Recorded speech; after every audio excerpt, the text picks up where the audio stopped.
Chapter 482.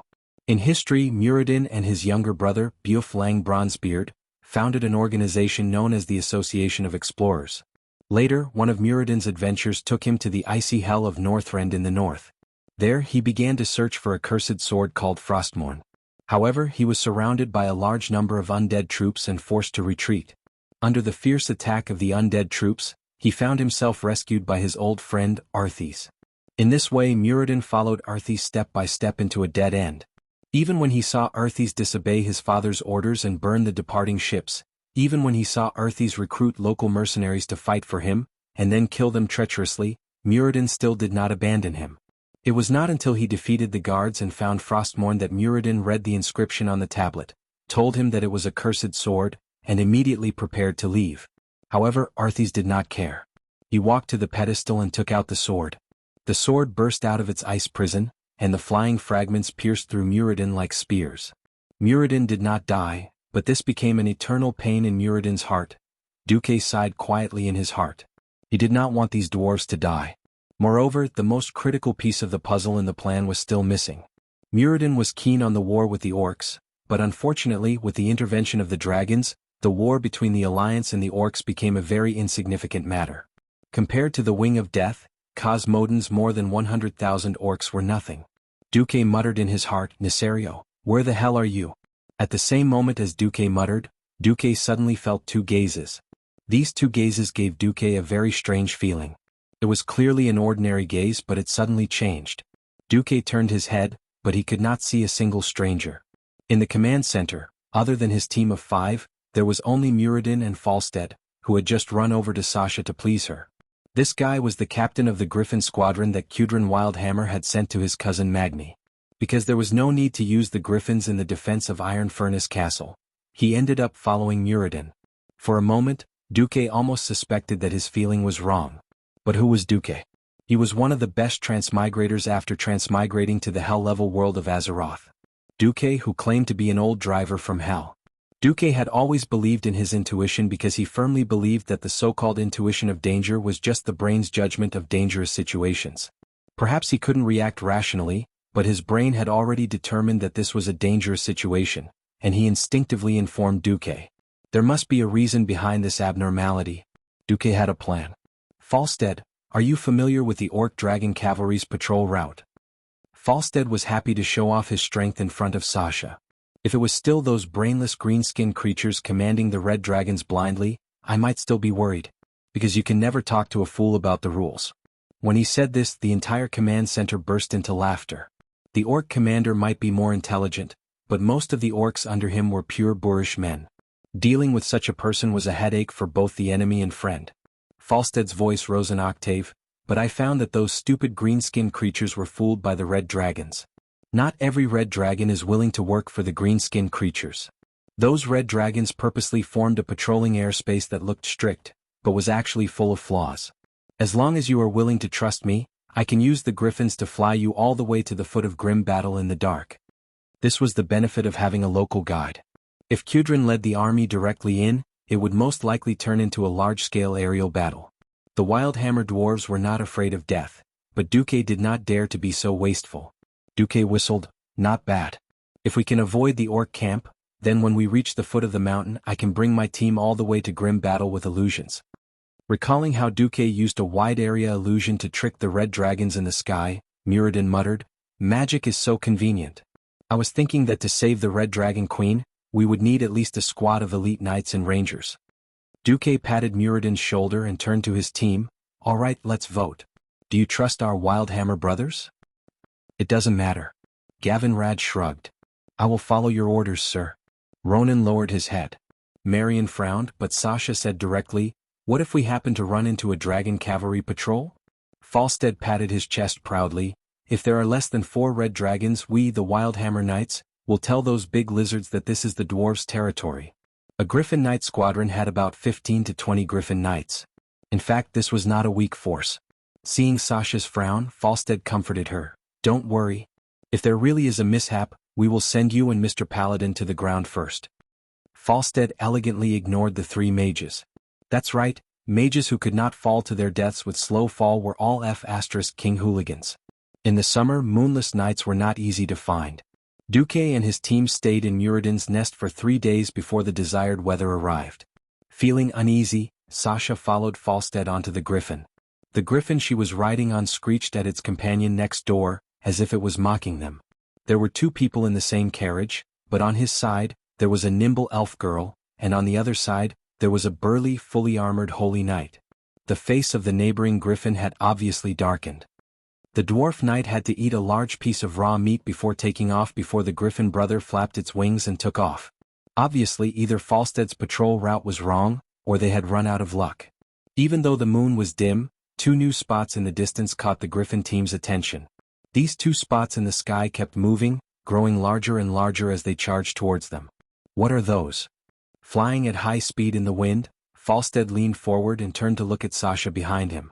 He knew that this elven ranger had better night vision than him.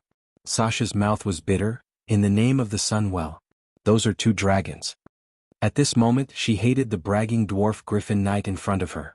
What happened to sneaking into the village and not wanting to shoot? Dragons, and there were 2 of them at once. Are they red? Falstad pressed, unwilling to give up. Does that matter?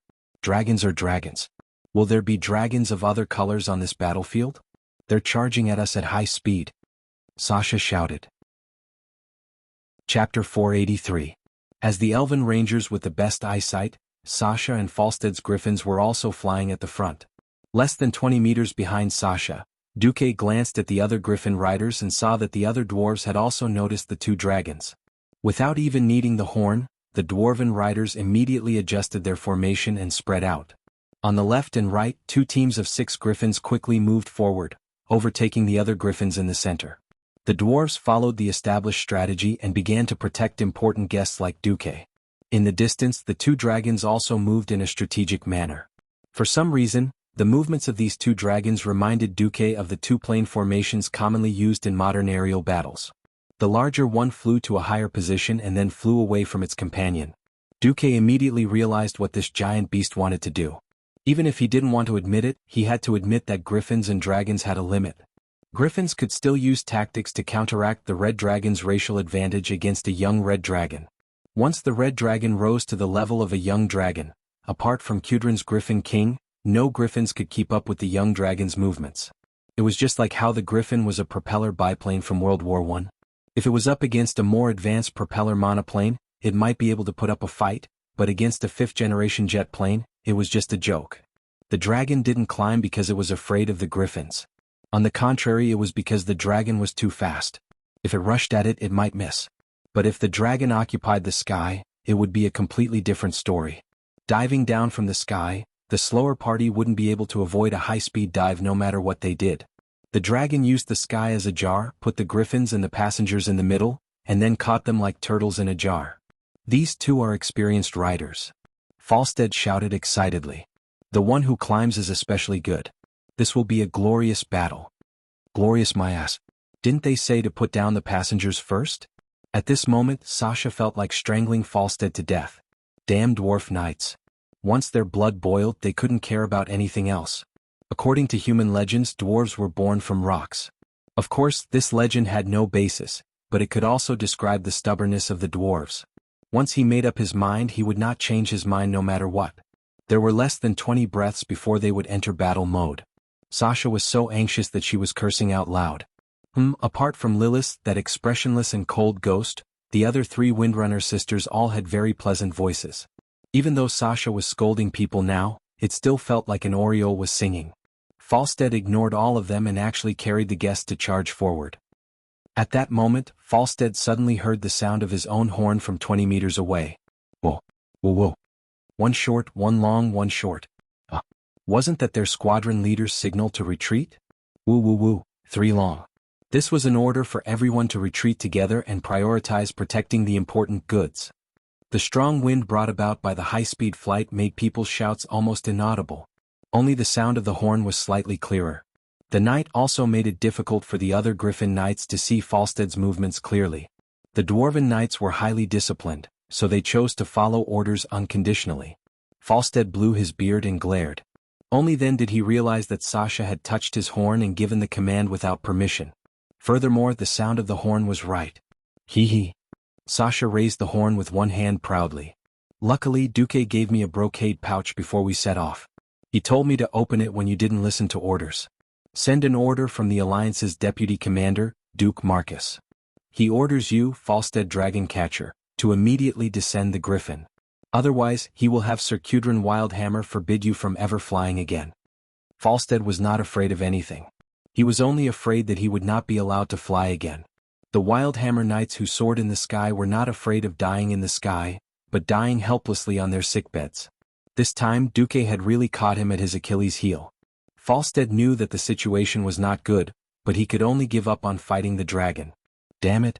If the dragon charges down like this, half of us will die. When that happens, you, the deputy commander, will have to take full responsibility. I don't care. Carry out the order. Sasha also understood that if she chose to retreat in this situation, it would only give the dragon a chance to take them down one by one. But some things were just like that. After going through the test of life and death, Sasha had an unprecedented feeling in her heart. That was unconditional trust in Duque. The fear of wandering in front of the gates to purgatory, the joy of narrowly escaping death, and the feeling of peace and warmth had long been deeply imprinted in the depths of Sasha's soul. She believed that she would never forget this complicated feeling for the rest of her life. I don't care if others believe it or not, I do.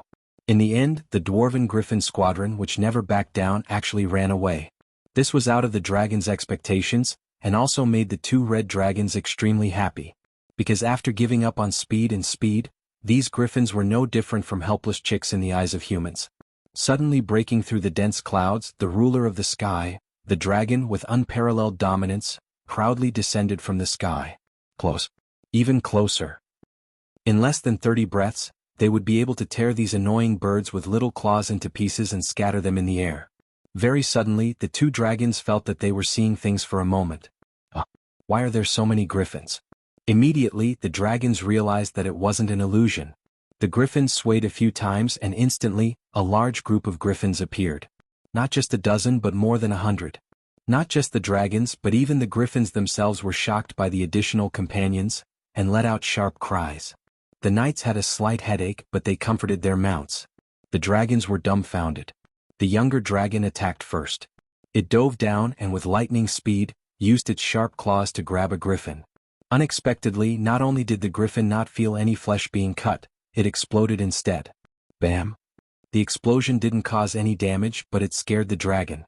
Yes, this was a classic case of the other party not wanting to talk to you, so he threw a self-destructing griffin at you. Unexpectedly, after one was blown up, more griffins flew out from the front. The older, more experienced and more powerful dragon realized that this was a so-called illusion.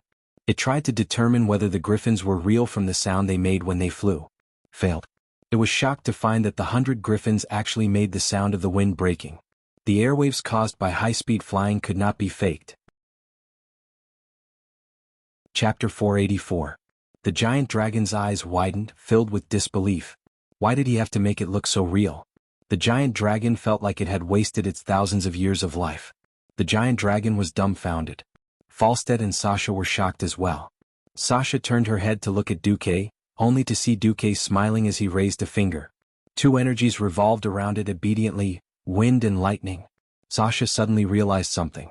If Duque hadn't made a move, she would have forgotten that the Windrunner sisters weren't the only ones who had received the Storm Alter's power. From the start, Duque had gained the most benefits. However, Duque was in a high position and he wasn't the kind of valiant general who led the charge, so he didn't have many opportunities to fool around. True Mirror Image gave Duque perfect visual deception. Power of Storm made Duque's counterfeiting skills even better. And the powerful Greatest King system gave Duque unparalleled control, making every illusion come to life. It could be said that other than those powerful beings who specialized in magic, no one could tell which of the griffins Duque had created was real and which was fake. Not just the giant dragon, even Duque's own people worshipped Duque in their hearts. The beautiful eyes of the two elven ladies in the team flickered as they watched. A huge disadvantage was actually forcefully evened out by Duque. After all, they were in the sky. No matter how wide the dragon's breath was, it couldn't cover such a large area in one breath. Just when everyone thought that Duque was shameless and the giant dragon couldn't do anything about it, the giant dragon made another move. The dazzling sparks lit up a large part of the sky. Every griffin knight suddenly turned around and saw hundreds of fireballs condensed in the air around the giant dragon's body. Even though it was flying at high speed, these strange fireballs didn't go out and danced around the giant dragon. Magic. A giant dragon that could use magic. The expressions on the faces of the dwarves were very ugly. It was already very difficult to be forced to fight against opponents that were many levels higher than oneself. This dragon could actually cast spells while flying at high speed? Judging from the appearance of those fireballs, they weren't ordinary goods. They were high-end goods created by draconic magic. Dragons were truly a race blessed by the heavens.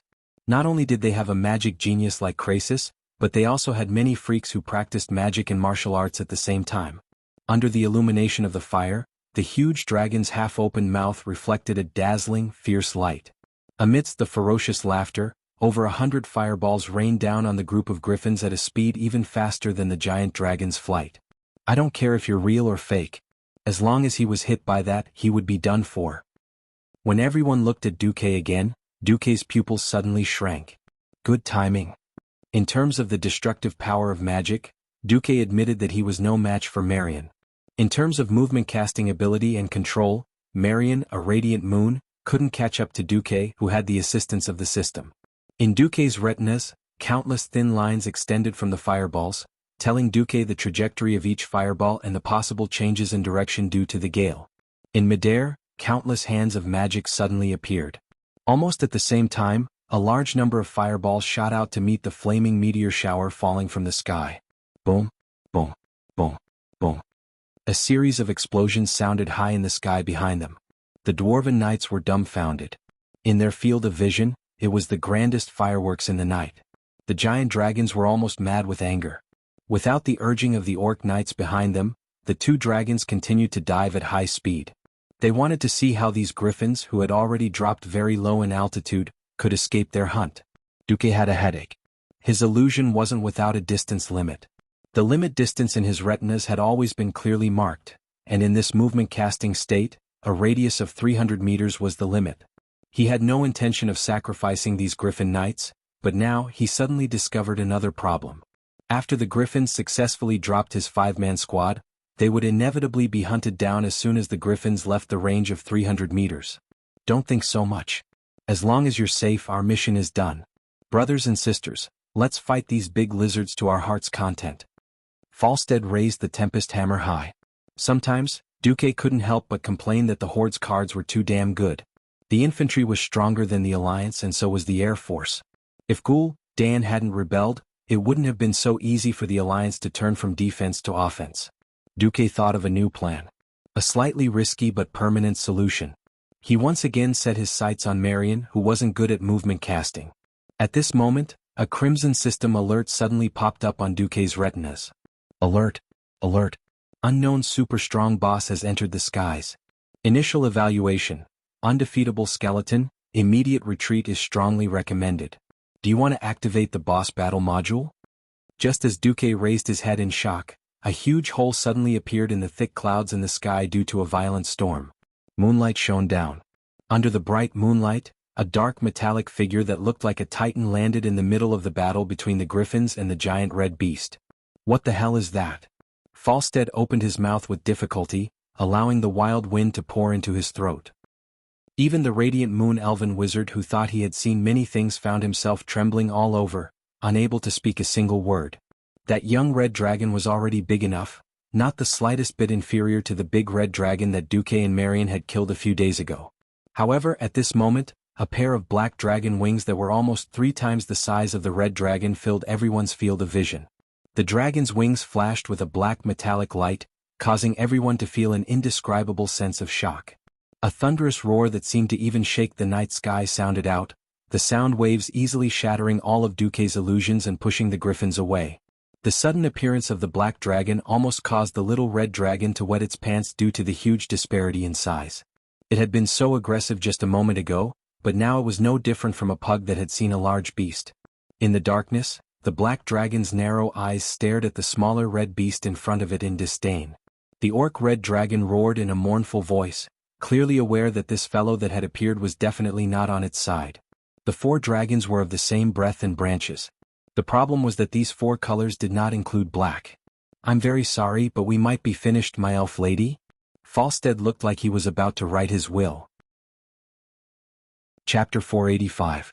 The black dragon spread its wings that seemed to be able to cover the entire night sky, and let out a low, mocking laugh from its huge mouth, waking up every tiny existence. Sasha looked up again. Her eyes widened as she saw a terrifying face. Beneath the pair of huge horns was a pair of narrow gem-like eyes that shone with a ferocious light. 4 strong limbs that were filled with explosive power, sharp claws, and a bloody mouth that was spewing golden flames of death. Under the night sky, its crimson stripes gave it a terrifying appearance that was beyond imagination. It was like a legendary devil. But what attracted her attention the most was that everything he could see was metal. The metal that was plated and emitted a strange metallic luster under the faint moonlight almost covered the black dragon's entire body. As long as one reached the young dragon level, the natural dragon scales that dragons were born with had proven to be immune to most mortal weapons. Even ballistae could not penetrate the dragon's natural scales. Why did this dragon have to wear armor to protect itself? What kind of metal was this armor made of? There was no answer. Everyone was fine, but she had never seen metal like this. Sasha did not have the urge to shoot at it, but she instinctively felt that even if she did, it would be a waste of effort. This metal armor clearly conveyed a sense of trance. It had a strength that could not be penetrated by mortal power. And only a very powerful and self-centered dragon would endure the pain of having its body embedded in the alloy. Wings of Death. Sasha repeated the nightmarish name softly. Wings of Death, Neltharion. In the legends of the elves, there were a total of 5 great dragon aspects that represented mystery and the power of nature a long time ago. Some legends claimed that the red Alexstrasza symbolized the true meaning of life. The other dragon aspects knew very little about them. The elves had already felt their influence, and had even come into contact with them on different occasions. But the elven elders had never leaked more information about dragons. However, among the dragons, there was already one that the world was familiar with. It had told the world in its own way before the other dragons. Although it originally had its own name, it chose Deathwing as its title in order to better despise the weaker ones around it. Deathwing did his best to destroy the worlds built by elves, humans, and dwarves. Even the oldest elven elder didn't know why Deathwing did this. In private, the elves gave it another name, the Forgotten Dragon Aspect. It was a short sentence, but it contained many meanings: abandoned responsibility, chaos, betrayal, and anger. If Alexstrasza represented the true meaning of life, then Deathwing represented the power of destruction. However, such a giant dragon was soaring in front of them as if it was protecting them in its own way. Of course, there was another possibility. Deathwing did not seem to notice the existence of Sasha and the Griffin Knights at all. Only the red dragon in front of it could be called its opponent, because Deathwing hated its kind of other colors, to the point that if other dragons were to come into contact with it, they would be mercilessly torn apart. A moment ago, the 2 red dragons were still chasing prey that was smaller than them, like cats chasing mice. A moment later, the prey became themselves. Deathwing stirred up a huge gust of wind. Like a curtain of night covering the earth, he rushed past the Griffin Knights in an instant and attacked the other side. In just one move, the smaller dragon was torn in half by the huge right claw of the Wings of Death. In the eyes of mortals, the huge young red dragon was like a broken toy that had been thrown away. Flesh and scales flew everywhere, and it did not even cry out as it fell to the ground just like that. What terrifying lethality! The mortals below were dumbfounded. Unbelievable, Falstead mumbled, "We were actually saved by the legendary dragon of extreme evil, Deathwing." The sudden scream was like a slap to his face. He turned his head, and there was nothing in the direction of the scream. However, in the other corner of his vision, he saw the tragic state of his companion. Flames. Just the flames that escaped when the Wings of Death swept across the sky had already caused the death of a dwarf knight and the griffin beneath him. 10 meters away, Falstead watched helplessly as his companion was set ablaze by an evil flame in front of him. It was just a tiny spark, but after touching a human body, the fire suddenly grew many times stronger. From a single spark, it turned into a prairie fire. The high temperature that followed burned the dwarf and the griffin's fur in the fire. Their skin peeled off, revealing their burning muscles, bones, and organs. Then their blood evaporated and turned to ash. For a moment, Falstead and Sasha were stunned in midair. Heavens, how many people had been hit? An elf and a dwarf started to panic at the same time. They twisted their necks and moved their eyes to search at their limits. Seeing Marion cry out in alarm, Sasha jumped down herself. As a mage with the godly skill, Slow Fall, Marion's jump was more daunting than dangerous. She saw Gavin Rat. The griffin that the Holy Knight was riding on was probably done for, but the Holy Light saved his life again. He seemed to have activated Holy Shield, and after withstanding the flames for a moment, another skilled dwarf knight caught up with the falling Gavin Rat and saved him. Ronan's griffin was blown away by the wind. It could be seen that the dwarf knight was doing his best to help the griffin regain its balance. Even though it was a mess, it was not in any danger. Duque. Where's Duque? Suddenly, Sasha's heart was seized by fear. The dragon roar in the sky attracted everyone's attention again. Deathwing and the red dragon roared at each other, the deafening roar getting louder and louder. A few seconds later, the two dragons collided in midair.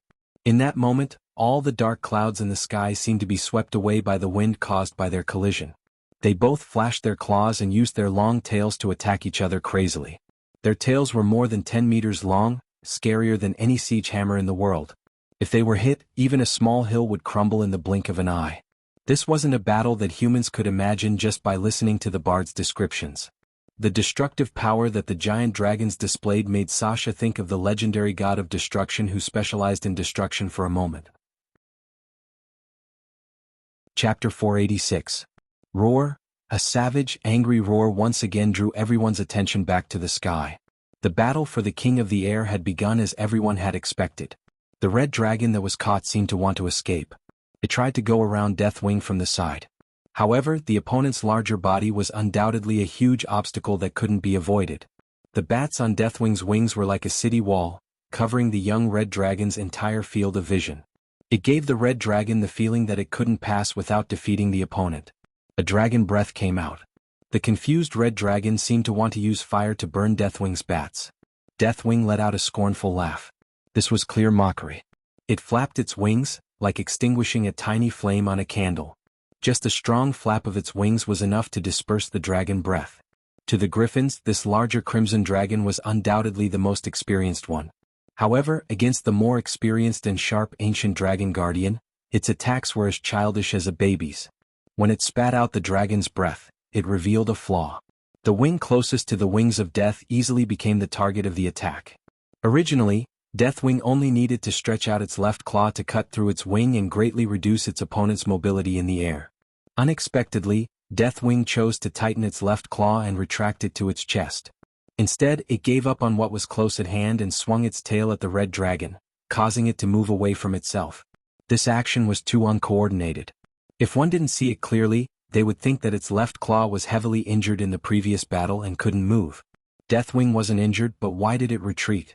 At first, Sasha thought she was seeing things. However, after watching, she realized that Deathwing's attack pattern was indeed very strange. As an ancient dragon that lived by fighting, Deathwing used all of its weapons: mouth, tail, wings, left and right legs and right claw to attack. Except for its left claw. Deathwing's storm-like agility showed that it wasn't injured, but its left claw was still stuck to its body. No matter how one looked at it, it gave off an incongruous feeling of an expert bullying an amateur. I'll let you have a one-handed advantage. Obviously, Deathwing wasn't the kind of dragon that had the demeanor of a strong. This could be seen from the fact that he instantly killed a young dragon at the beginning of the battle. Why? Sasha said to herself. Why did he do that? Falstead thought Sasha was complaining about him flying away from the battlefield. Sorry, he replied loudly. This is not a battle for mortals and there is nothing we can do here but wait to die. Elf lady, you'd better hold on to the griffin's saddle. The first thing we need to do now is to get out of here. Leave here? What about Duque? The words pierced the weakest part of Windsor's heart. Oh, wait a minute. Where was Duque? Where's Duque? Sasha screamed and shook the dwarf's shoulder. She didn't even know when she started crying. Falstead, are you going to abandon you and my companions because of fear? Turning around and seeing Sasha's tears, the dwarf's heart broke. Fear? No. Falstead had never been afraid of death. The problem was that everyone who was still alive was here. He finished it with a single glance. Your man is nowhere to be found. This has nothing to do with cowardice. Those who aren't here are all dead. They've turned to ashes, you know that. The dwarf waved his empty fist in excitement. His rough face was also streaked with tears. Sasha was also in a state of excitement. She didn't even notice the change in the dwarf's way of addressing Duque. At this moment, the battle in the sky came to an end. Deathwing took advantage of its immature opponent's mistake and used its longer tail to hook its opponent's head. The red dragon lost its balance in the air. The huge black dragon wings with dark red veins instantly surrounded the red dragon. Its right claw suddenly tore open the red dragon's bat wings, causing the red dragon's nervous attempt to regain its balance to fail. Under the fierce pull, the red dragon's defenseless back was exposed, as well as its neck that seemed to be waiting for a guillotine to fall. "Fly, quick! Quick! Quick!" Falstead urged his griffin. "If we don't leave now, we're all dead." The griffin used all its strength to fly away from the battlefield as fast as it could, even at the risk of cramping in the next moment. Sasha twisted her head and stared at the battle behind her. Deathwing bit down on the red dragon's neck, and there was the sound of chewing immediately. The sound traveled far in the dark night. The sound of flesh and blood splattering. The sound of bones breaking. Everything sounded so creepy. Then, with the help of her night vision, Sasha saw a dark red drizzle fall. Blood sprayed from the dragon's neck. The red dragon tried to twist its body, trying its best to escape Deathwing's attack. It struggled with all its might in vain. In the end, it still fell from the sky dejectedly. The seemingly intense battle only lasted for less than 2 minutes. No, it was even shorter, not even a minute. In such a short period of time, the 2 red dragons that were enough to destroy the entire Griffin squadron were killed effortlessly by the wings of death. "It's over. It's going to be our turn soon," Falstead muttered in despair. What was strange was that Deathwing did not have any intention of chasing after the griffins. It only stared at its left claw in front of its chest, as if there was something inside it. What was it? Or was it someone? The black dragon did not even look at the griffins that were running away in panic. Suddenly, it turned towards the giant rock dam in the southeast of the wetland and flew away. When its huge figure disappeared from the elven ranger's sight, Sasha noticed that its left claw was still closed, as if it was protecting something precious. The Windrunner's third sister finally realized what was on Deathwing's claw. Deathwing has captured Duque. Falstead. We have to catch up to it." The dwarf looked at Sasha in disbelief. His mouth was so wide open from shock that it looked like a 7-pound cannon shell could be stuffed inside. When he saw the determination on Sasha's face that she really wanted him to approach the ancient ferocious beast, he gulped and said, "I am indeed a brave warrior, my elf lady. But I have to remind you that this is too crazy."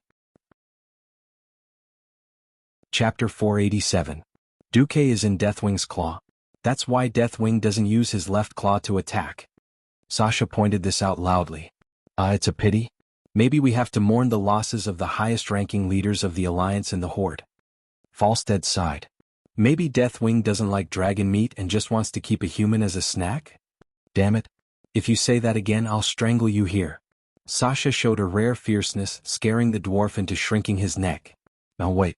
Deathwing didn't kill Duque on the spot. That means Duque is useful to him. Right. That must be it. At this moment, Sasha almost clapped her hands and cheered for her intelligence. The dwarf poured cold water on her. "By the way, didn't Sir Marcus give you 2 colorful things before you took off? I think he said something about the second pouch to be opened when there's danger?" Pouch. Sasha didn't know why a man like Duque would make such a fancy thing. When she questioned Duque, this despicable fellow said that it was some kind of pig, some kind of feeling, and some kind of pretentiousness. Anyway, Sasha didn't understand anything. But this didn't stop Sasha from blushing. Yes. When there was danger just now, she should have opened the pouch. She didn't expect to forget everything in her nervousness. On the griffin, against the strong wind, Sasha opened the pouch made of white gauze from her bag. There was a line of words written on it. "If I'm captured by Deathwing, please don't worry. There's also a small chance that Ronan will be captured. Of course, if that's the case, you might not open the pouch." Seeing the incongruous smiley face at the end of the sentence, Sasha suddenly burst into laughter. "What's wrong?" Falstead was stunned. Why did this female elf look so beautiful, like a goddess? Was she actually not a goddess but a neurotic one? Sasha didn't answer the dwarf's question and fell into deep thought. Could it be that Duque already knew the truth about the Red Dragon Queen's capture? Could it be that Duque had already predicted that he would be captured by Deathwing? But what did this have to do with Ronan? Her messy thoughts almost drove Sasha crazy. If they hadn't spent some time together, if Duque wasn't her lord, if he wasn't her sister's lover, if he hadn't saved her life, Sasha might have suspected that the person she had been trying to save had sold his soul to the evil Deathwing. "What does it want you to do, Duque?" Sasha murmured. "Or rather, what does it want from you?" Thinking back to Duque's position and importance in the Alliance, Sasha felt a chill run down her spine. What was worse than the death of the Alliance's vice commander due to a curse? That was the Alliance vice commander becoming an undying or something, defecting to the enemy and falling. Each of the 5 primordial dragon guardians had their own unique and unparalleled powers. In the eyes of mortals, that was already godly power. Who knew if Deathwing had the power to resurrect the dead or something like that? Actually, Sasha was thinking too much. Nethario was never that way. The more concerned one was, the easier it was to overthink. After an unknown amount of time, Duque woke up. His back was stinging, not because he was injured but purely because of the tree roots and pebbles he was leaning against. Thinking back, ever since he was tricked by Ghoul, Dan and was forced into a life countdown, he hadn't had a good night's sleep. Camping was a common occurrence. Ever since entering the wetland, he had settled down with the dwarves for 2 days. There were some benefits, such as being able to see Sasha's delicate and curious face every morning when he woke up. Even though he knew that she was his sister-in-law, it didn't stop Duque from using her to reminisce about Aurelia. He knew Aurelia's temperament. Such a strong-willed heroine wouldn't fall in love easily. Once she did, if he died, even if Aurelia didn't die with him, she would be a widow for the rest of her life. Sensing the recent changes in Sasha, Duque realized that he was also a sinner. It was one thing to settle the big sister, but how did he get involved with his sister-in-law? When he opened his eyes, there was obviously nothing good in front of him. It was still night in his field of vision. The rolling dark clouds in the sky added a dark aura to the world. He was in the middle of a forest, but it was dead silent everywhere. There were no animals moving in the forest, and there were no frogs croaking in summer. No, there weren't even insects chirping. There was nothing but the frightening sound of the cold wind. Even though he was mentally prepared, the oppressive ominous feeling still made Duque feel suffocated. "Oh, you're awake. I was thinking of spells that could wake you up in advance without hurting you. Unfortunately, all I know are large-scale destructive spells, and nothing is suitable for this situation. This makes me very annoyed." Wings of Death? Duque turned his head to look in front of him. Actually, he had already checked the moment he opened his eyes. There was nothing there, and a black shadow quickly appeared out of thin air. In just 3 seconds it formed a hooded figure. The black figure in front of him looked like a clumsy mirror clone created by an unqualified mage. However, there wouldn't be any clone in the world that had such high purity of dark energy, and there wouldn't be a clone that was filled with the arrogance of the standard version of Long Out Yen. It had nothing to do with the appearance. Just the dark energy that was leaking out and turning into a solid form was proof enough. The thing that looked like a human continued to change. It was like a high-speed 3D printer was working, and the black shadow formed a more complete silhouette. A face appeared from under the hood. It was a calm, handsome, and confident man. His face was no different from the nobles of Rotterdam, at least that was how it looked on the surface. "Duke Marcus, are you all right? I've confirmed that you're not seriously injured.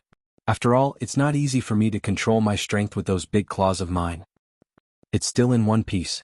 But speaking of which, if I go back and check on any injuries, if I need to send you my medical bills, where can I send them to? Mr. Wings of Death?" Duque replied with a smile that didn't reach his eyes. The corners of his thin lips curled up slightly, forming a stiff and mean smile. The Wings of Death, who had transformed into a human, smiled and asked, "Since you know who I am, it's easy." Chapter 488. A Man and a Dragon. One was sitting on the ground and the other was standing on the grass. Just like that, they confronted each other. Suddenly, Deathwing said, "You're not planning to attack me or try to escape?" Duque blurted out, "Why should I attack you or try to escape?" Deathwing was a little speechless. In his expectations, this young human would most likely panic after encountering him. He would either attack him like a madman or try to run away while wetting his pants. Duque's calmness was beyond his expectations. In fact, at this time, Duque was madly complaining in his heart. "Attack you? I'm not an idiot who thinks I'm cute after eating some retard today. To deal with you, even in the game, I'd have to gather 25 companions who could kill gods and ghosts. I'm not stupid enough to kill an epic-level boss as an elite monster. Of course, there's no need to mention escaping. If magic wasn't taken into account, in terms of speed alone, there was really no creature in this world that could be faster than the Black Dragon King. Therefore, Duke, who was a transmigrator, calmly faced the Wing of Death, Nesario. The incarnation of the Black Dragon sat down in front of Duque. It was unknown whether he was sitting on a chair that appeared out of thin air, an invisible stool, or a large rock. Anyway, because it was blocked by the robe, there was no way to see it. Deathwing's dark and bright eyes stared unblinkingly at Duque. He tried to kill anyone he stared at with his eyes, completely suppressing Duque in terms of aura. If Deathwing's eyes had the power of something like shadow flame or deep breath, Duque might have knelt on the ground and shouted, "Tycoon, please let me hug your thigh." Since he was prepared, Duque certainly wouldn't give in so easily. He cheated. Nesario did not know what Duque did. He only knew that the eyes of the human in front of him became slightly hollow. For a moment he almost thought that the Duque in front of him was not a living human. Deathwing started to feel a little annoyed or impatient.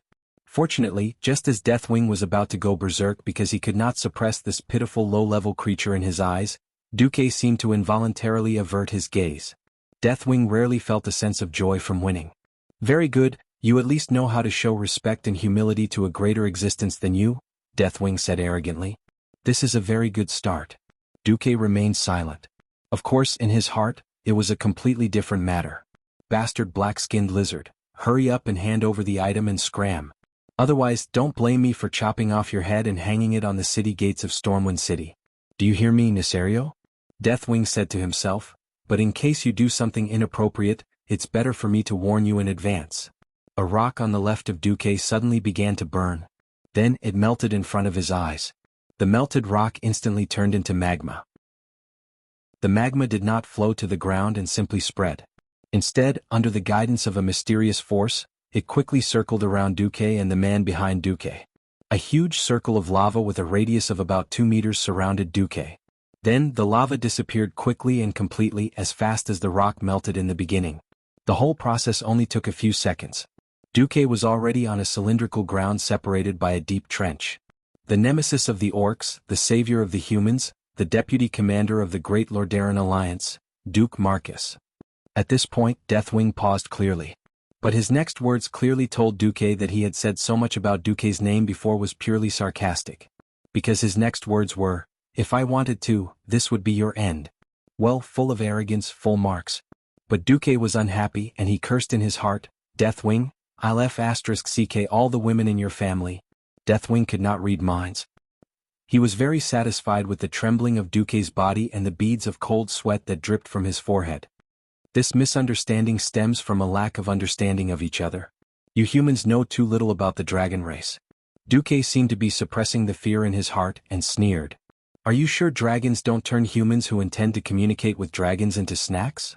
Duque's joke seemed to be too cold and not funny at all. But Deathwing was very happy. He actually laughed and his laughter became louder and louder. He became more and more excited to the point of madness. "I remember now. I did do this before. I quickly gave up this method. Human meat is too little, too fragile and not chewy at all." Deathwing admitted this without hiding it. This made Duque's disgust for Deathwing rise to another level. In his heart, Duque kept muttering something about dark fire Tidahak step of time, something about essence of destruction, something about dark fire blazing dragon's reigns. Well, if Deathwing knew what these things were, he would immediately change back to his original form and slap Duque to death. These items were dropped by Deathwing when he was knocked down in the game. Of course, Deathwing, who did not know that Duque was constantly courting death in his heart, was happy to exert his majesty and terror on this insignificant human. He sat down and stretched out a hand, palm facing up.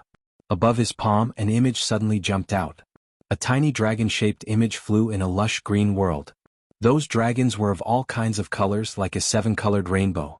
An overwhelming sense of joy filled the air, and even Duke felt a wave of emotion. Jurassic Park. Deathwing's voice reminded Duque of the famous commentary in the animal world. At that time the world was ours and we protected it well, magic was ours and we guarded it well, life was ours, and we reveled in it. Then other inferior species appeared, forms that made us nauseous, lives that were too brief to be worth mentioning. They were reckless and reckless, always reckless without considering the consequences. Because of their stupidity they attracted the demons.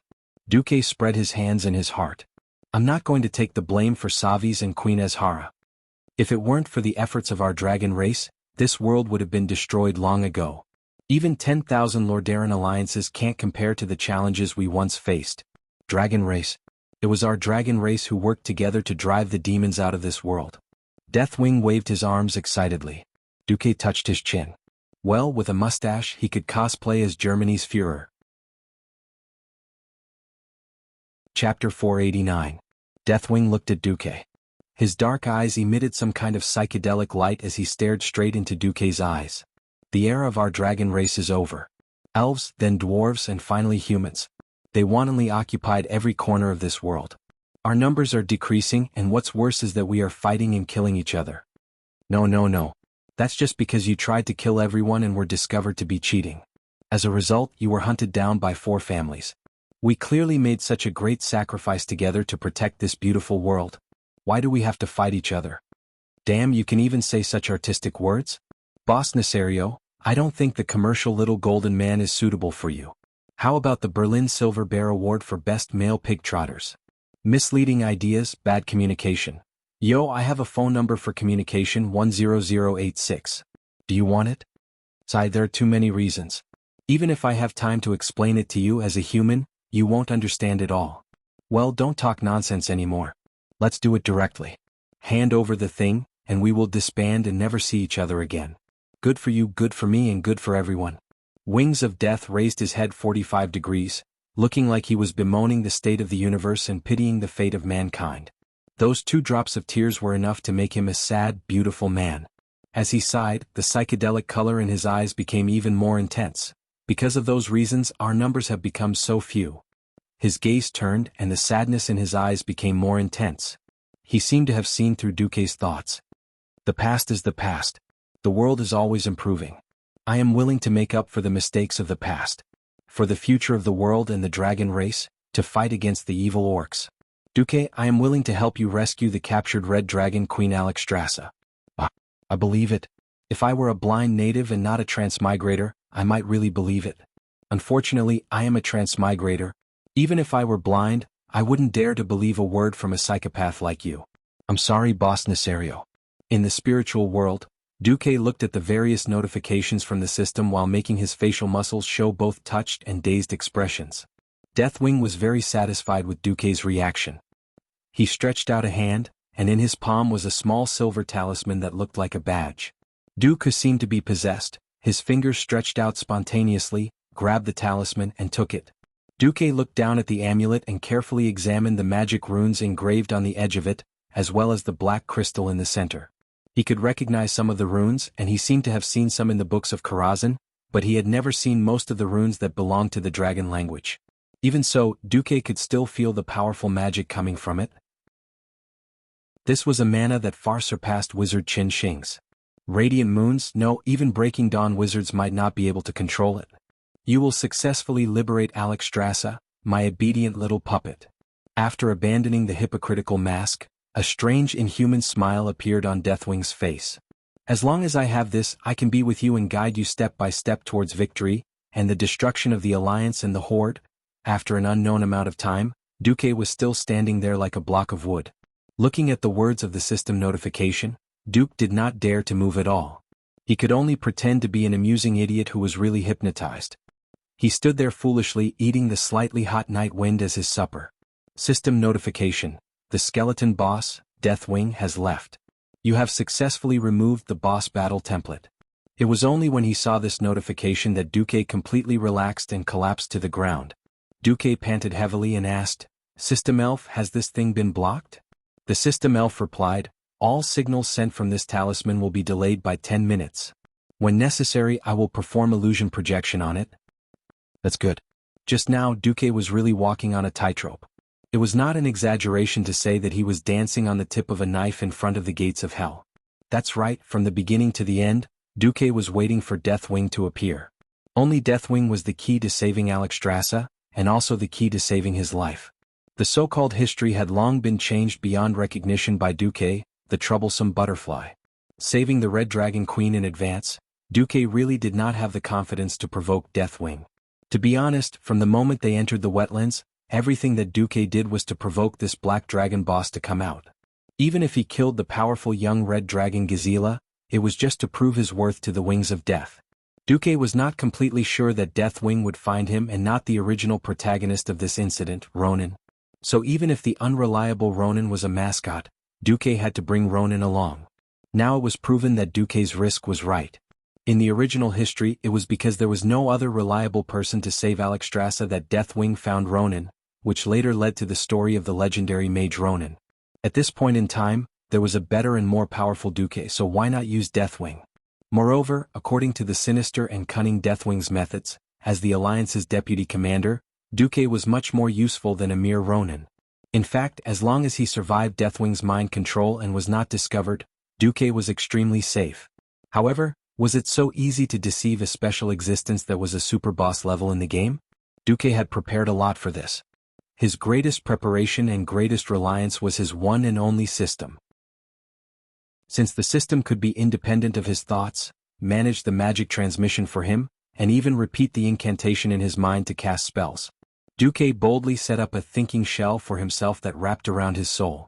Simply put, all information from the outside world that attempted to enter Duque's mind would first be filtered by the system, and after a strict but rapid review, it would enter Duque's mind after about a second of delay. Any information from the outside world would first be strictly screened by the system, first converted into simple text and graphics, and finally converted into bioelectronic signals, which were laughed at by Duque's brain. Relying on this preparation, Duque immediately discovered what Deathwing had done to him: hypnosis. This was not an ordinary weak hypnosis. It was also not some kind of psychological suggestion. This was a unique brainwashing thought that came from the ancient god N'Zoth. It was not an exaggeration to say that it was a brainwashing program. Chapter 490. That year in the ancient times, Nesario was still a good young man. He diligently followed the orders of the Titans of creation and guarded the land of Azeroth day after day, until he found some prisons in the depths of the earth where the ancient gods were imprisoned, and then he was shot. The ancient gods began to whisper to him, even though they were separated by the prison cage, even though he had left the prison area, they were still whispering to him. They whispered to Nesario with a continuous chain of incantations that were more terrifying than Tang Seng in Journey to the West. Just imagine, anyone would be in a trance if someone kept repeating "you're a lowly" in their ear for 20 minutes, not to mention being called at such a high frequency for who knows how many years. The ancient gods gradually eroded Nesario's heart.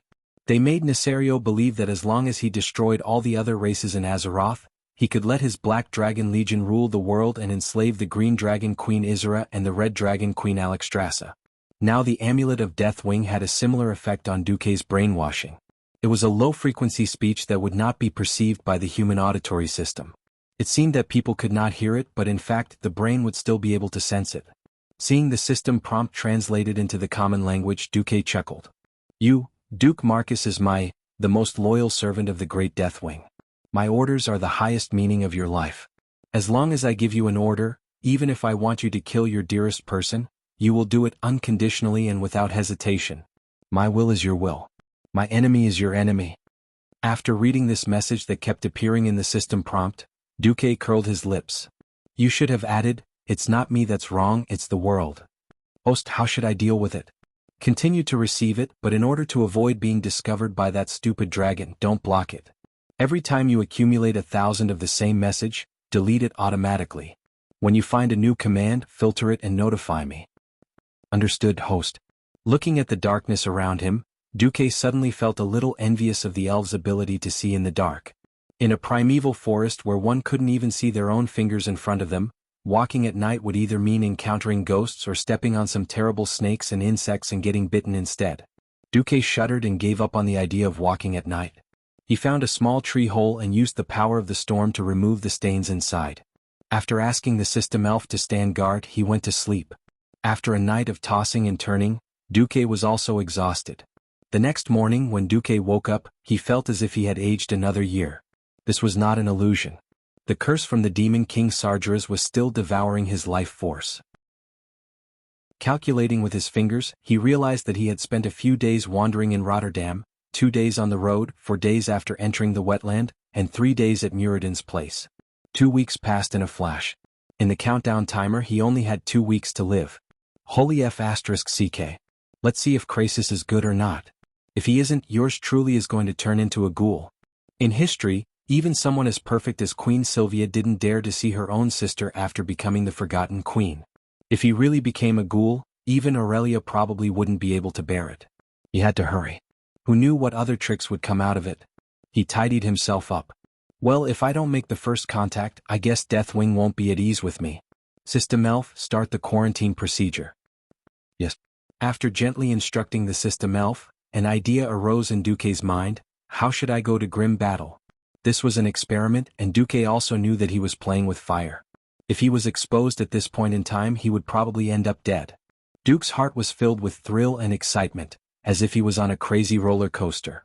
It was the feeling of dancing on the tip of a knife, playing on a tightrope without any insurance in a sea of fire. Every cell in his body was jumping with excitement, and every inch of his flesh and bones seemed to be on fire. I'm willing to bet that with Deathwing's insidious and cunning personality, even if he left, he definitely wouldn't have gone far. That bastard is definitely hiding nearby, and once he feels that something is wrong with me, he will immediately run over and kill me. Duque muttered to himself. While muttering, he couldn't wait to see the results. In the sea of consciousness, Duque sent the system prompt: how should I go to grim battle? He clicked send. Almost as soon as this thought was sent out, the talisman that Deathwing sent out reacted. A video file was stuffed into the system's quarantine area. He didn't know if it was the System Elf's bad taste, but this guy made the video into a file, and the F*King file name was Deathwing01. MP4. After glancing at it, Duque was speechless. System, if you're so awesome, why the F*CK aren't you the sequel to the M2ST Blu-ray movie? Although he was complaining, Duque still clicked on the video. In the spiritual world, Duque had an additional window. The eye-catching woodland just happened to appear in the video. However, this video was a three-dimensional image. Duque gritted his teeth and let the video directly enter his brain. Out of the woodland there was a rocky wasteland. On the wasteland, there was a barren path that was probably trodden out by dwarven hunters. Through this path, he could reach Grim Battle and the mountain where the beastmen imprisoned the Red Dragon Queen. Looking at the direction of the sun and Grim Battle, Duque immediately knew his approximate location. Deathwing took him very far, from the middle of the wetlands to the mountains in the southeast of the wetlands, probably between Grim Battle and the Boulder Dam. This not only saved him a few days of travel, but the most important thing was that going this way meant that he could perfectly avoid the Horde's formation at the foot of Grim Battle Fortress. After all, there were 100,000 Horde there. He didn't know how many there were, so he couldn't run away from the word, no less.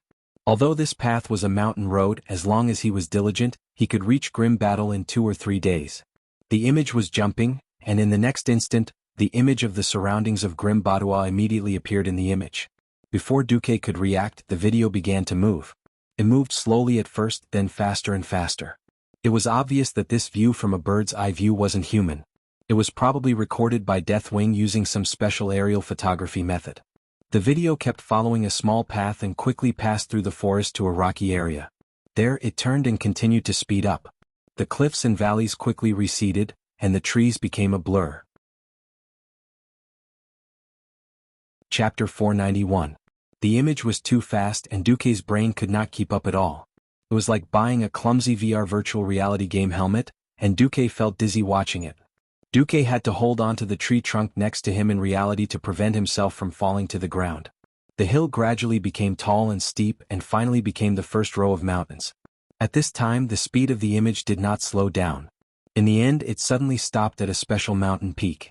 Although Duque felt a little hesitant, his gaze was immediately forcibly pulled over. At the foot of the mountain, Duque's perspective suddenly rose to the sky, so fast that he almost lost his balance. The image climbed up the mountain, and during this period, it deliberately let the mage observe places with footholds and handrails. It continued to rise and finally reached the entrance of a narrow cave. Suddenly, the three-dimensional image disappeared. It was like Duque was playing a game when it suddenly popped up, leaving Duque in a daze in the spiritual world. Whoosh whoosh whoosh.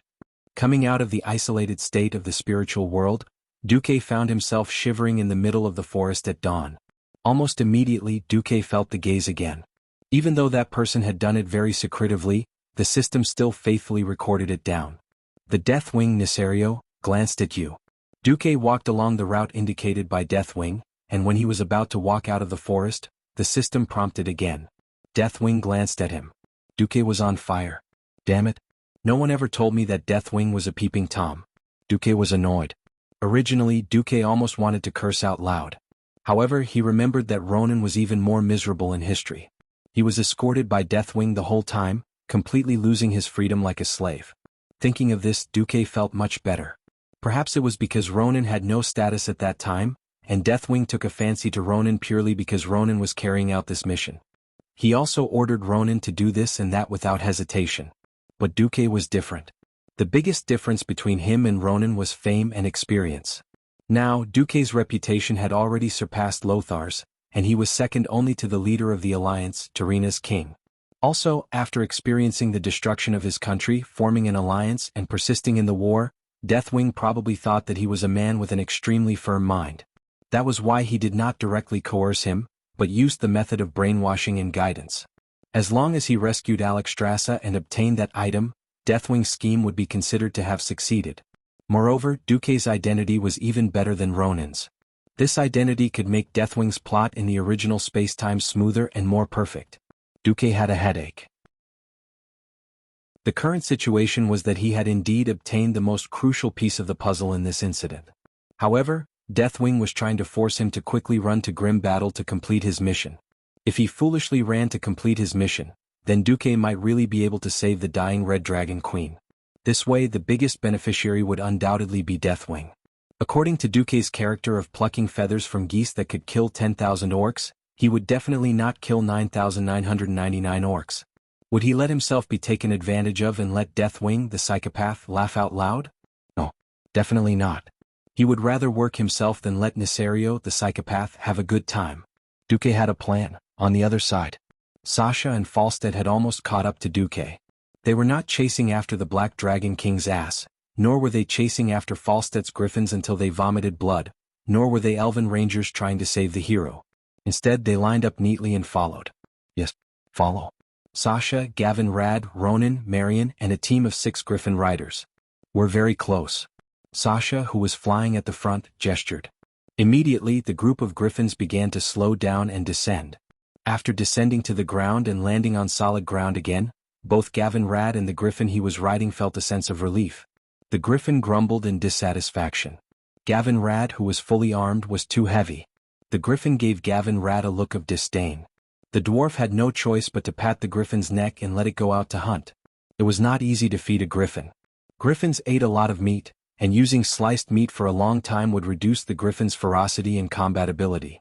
The best way was to let the griffin forage on its own in a forest with plenty of prey. The smart griffins would return on their own after eating their fill.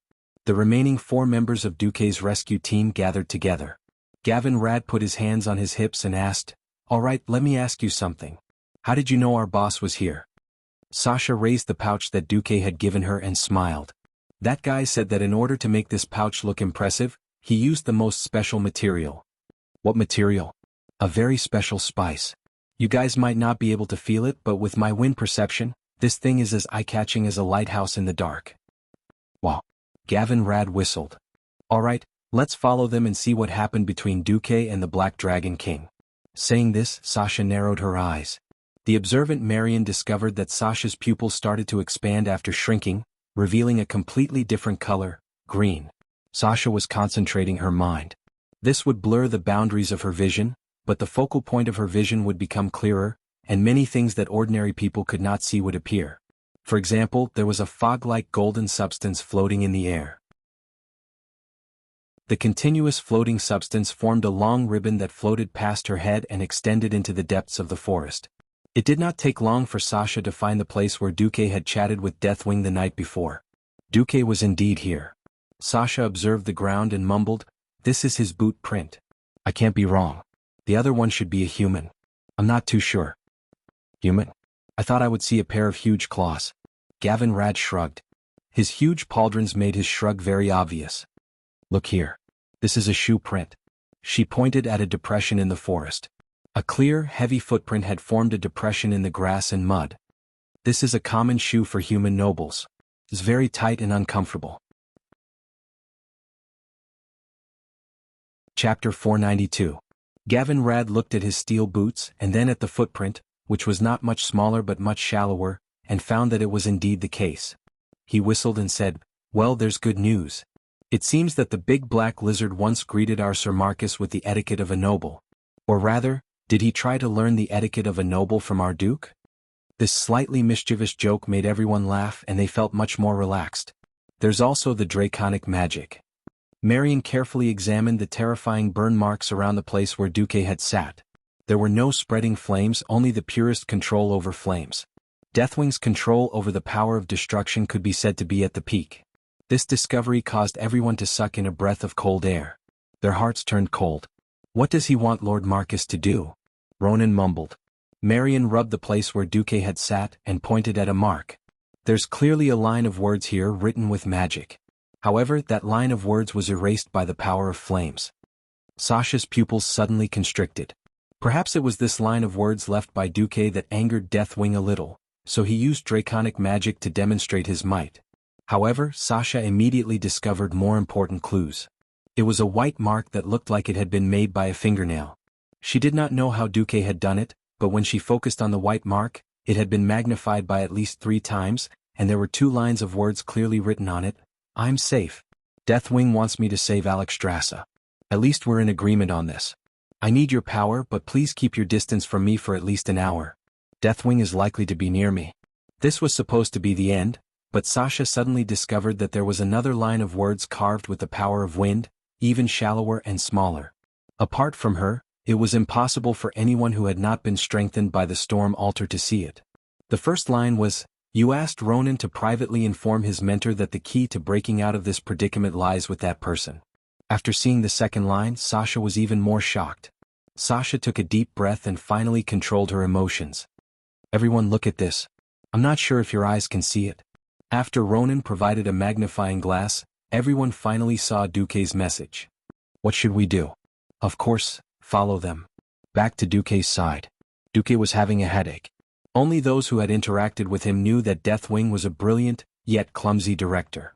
Brilliant referred to his schemes when he was in his right mind.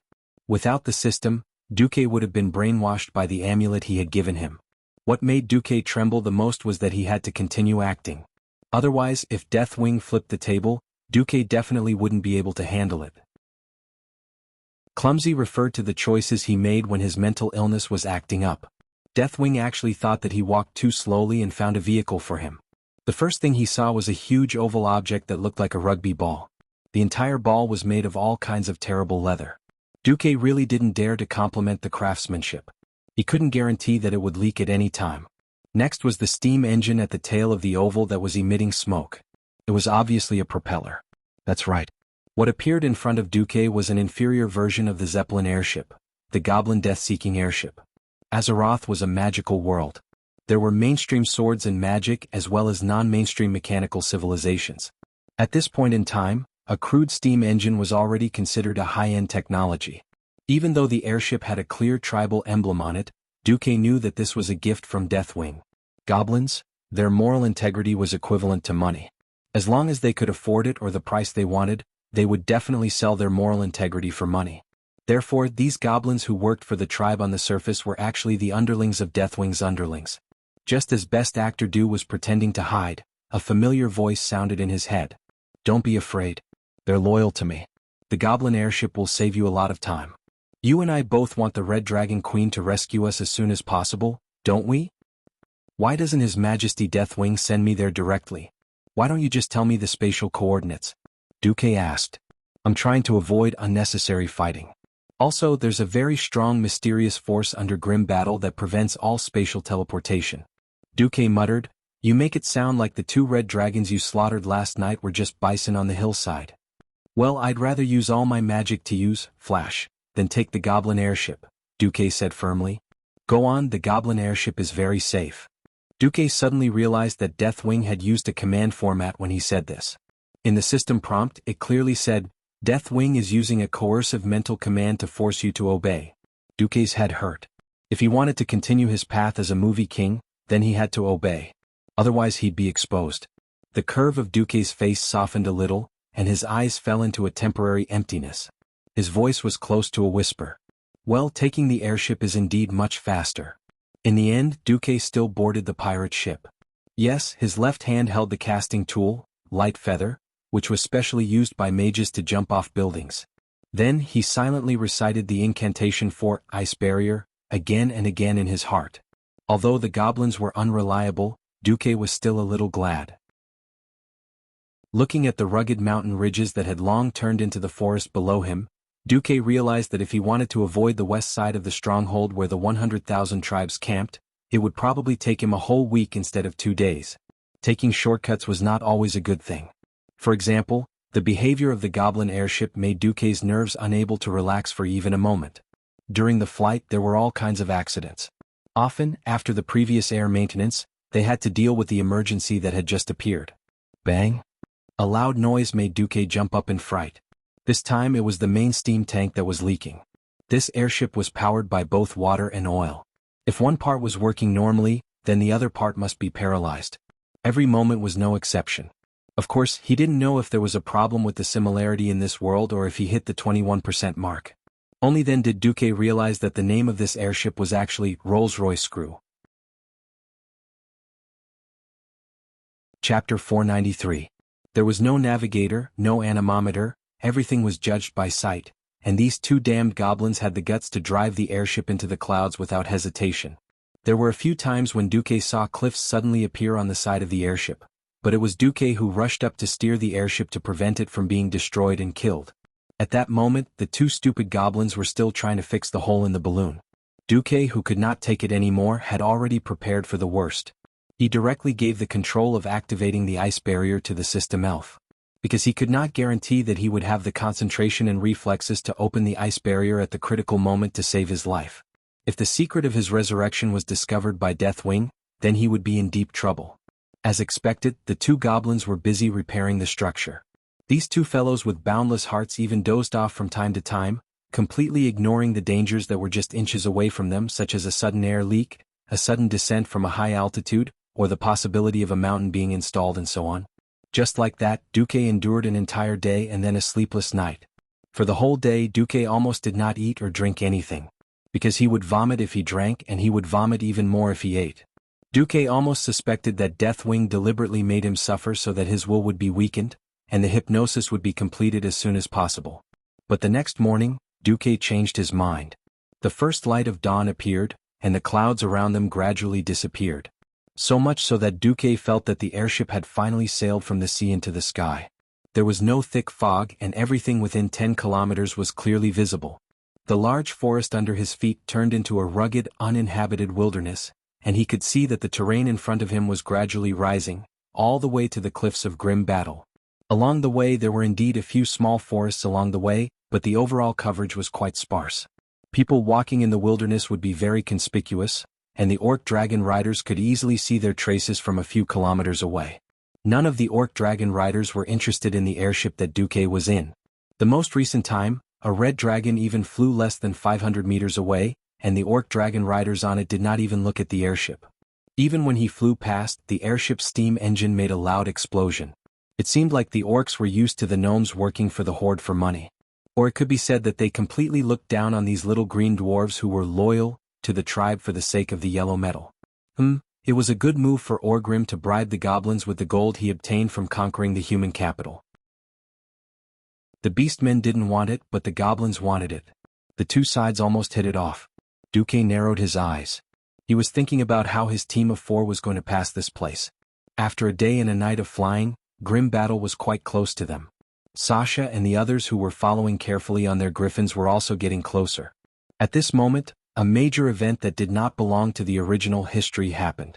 In the Dalajan city, the kings of the 6 human kingdoms, plus Prince Kudrin, Wildhammer and Kale, that's a total of 8 leaders were gathered together. Something big must have happened for so many big shots to gather together. Prince Drake Proudmoore, the next king of the maritime kingdom Kurtiras, died in battle. Dalajan Kirin Tor Council member Gastala Malo died in battle. Silver Moon Council member Balanmind Kez died in battle. Former leader of the Bloodsail Pirates and current deputy commander of the Stormwind fleet, Duke Fairville died in battle. Along with the deaths of these 4 countries, there were also shocking losses. The culprits were the ancient red dragons led by Tyrannis Tyrannistus. Every place where 3 or more kings sat could be called a throne room. Now in the throne room King Dalin Proudmoore's roar resounded. Calm down? Lothar, you're asking me to calm down? Now the one whose son died is not you but me. You're asking me to believe in Duque. Alright, I've waited for him for 2 weeks. Every day, every night, my men and I had to brave the threat of those damned lizards and patrol the sea. Now it's all over. This is the result of waiting. Daylin threw out a piece of metal that was mainly gold and had been completely deformed by the flames. This thing made a clanging sound as it hit the floor tiles of the hall. The sound of it bouncing and rolling on the floor pounded everyone's heart. Almost no one could recognize that it was a scimitar. Daylin cried, "The next king of Kurtiras has been sacrificed. He was burned to ashes by a ball of fire right in front of me. This is all Drake has left." Lothar was speechless. If not for the fact that Stormwind had also lost a duke, who knew how crazy King Daylin would have been. Now, this hero of the sea who fought on the battlefield almost every day since the start of the war and gave his all for the alliance was sitting on the floor tiles in front of the throne, bawling his eyes out. Yes, at this moment there was no king, no admiral galloping on the blue waves of the sea, only a father who had lost his son. As the attack of the Red Dragons became fiercer, the leaders of the alliance who originally wanted to defend the Red Dragon army did not dare to say a word.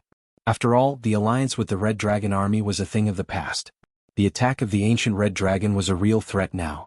Every king had a bad look on their faces. King Tyrrhenas asked in a deep voice, "Is there still no news from our deputy commander?"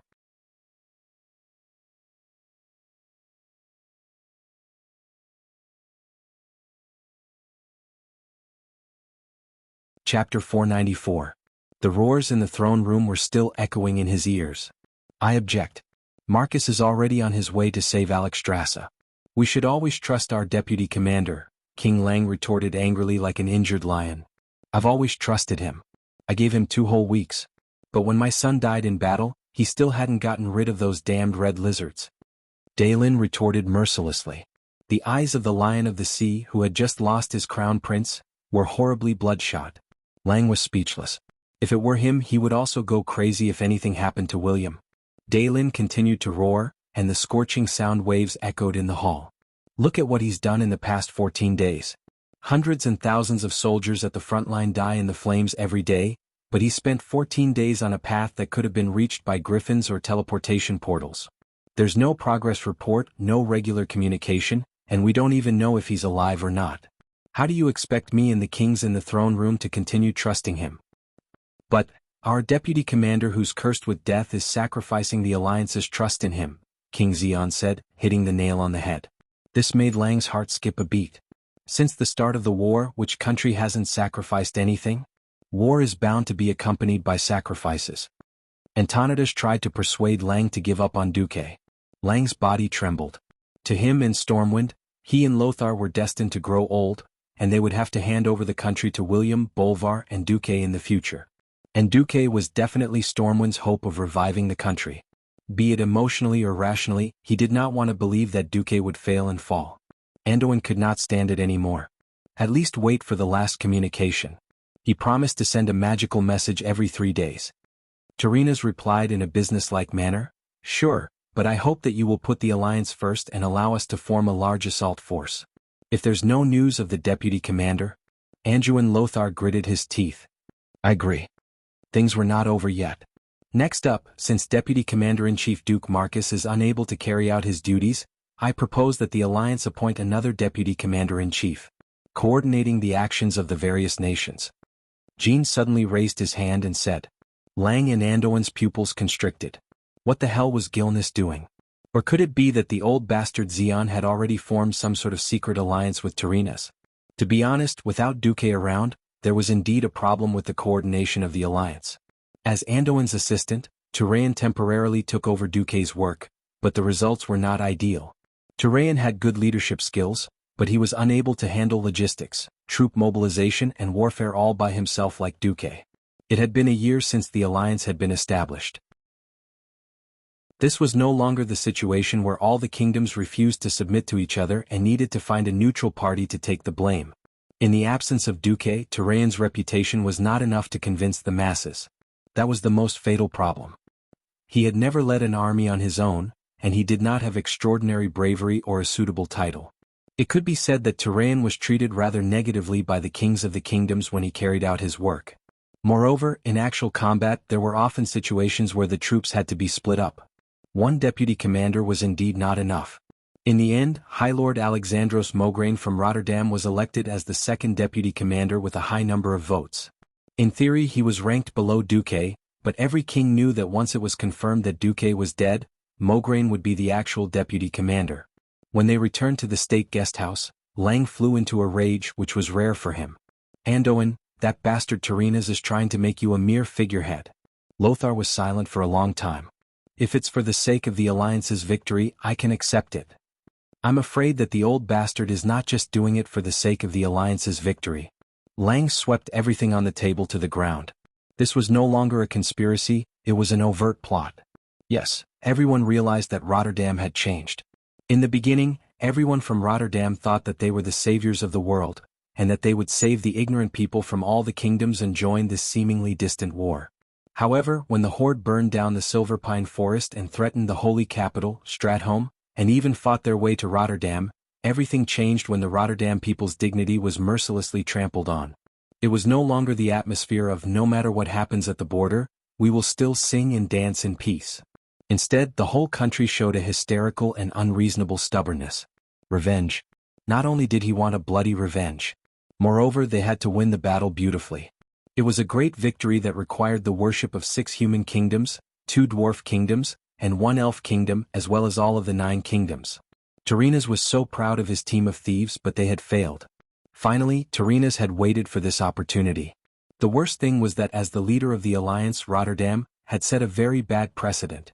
Just as Lang was throwing a tantrum, the guard sent a message saying that Duque's maid was asking to see him. Duque's maid? Yes, we've all seen her. Her name is Vanessa Van Cleef. Van Cleef? Lang of course remembered this surname. It was one of the 2 heroes who helped the people of Stormwind obtain a base of operations behind enemy lines. Let her in. Vanessa entered and said something that made Lang furious. Your Majesty, please save my master's disciple, Miss Lucia Barov. The nobles of Rotterdam want to force her into marriage. What? Lang and Anduin lost their voices at the same time. Almost everyone in the Alliance knew about the relationship between Duque and Lucia. Lucia, who had become Duque's right-hand man, appeared on many occasions as Duque's spokesperson. For example, she represented Duque at Kuel Salas's diplomatic banquets.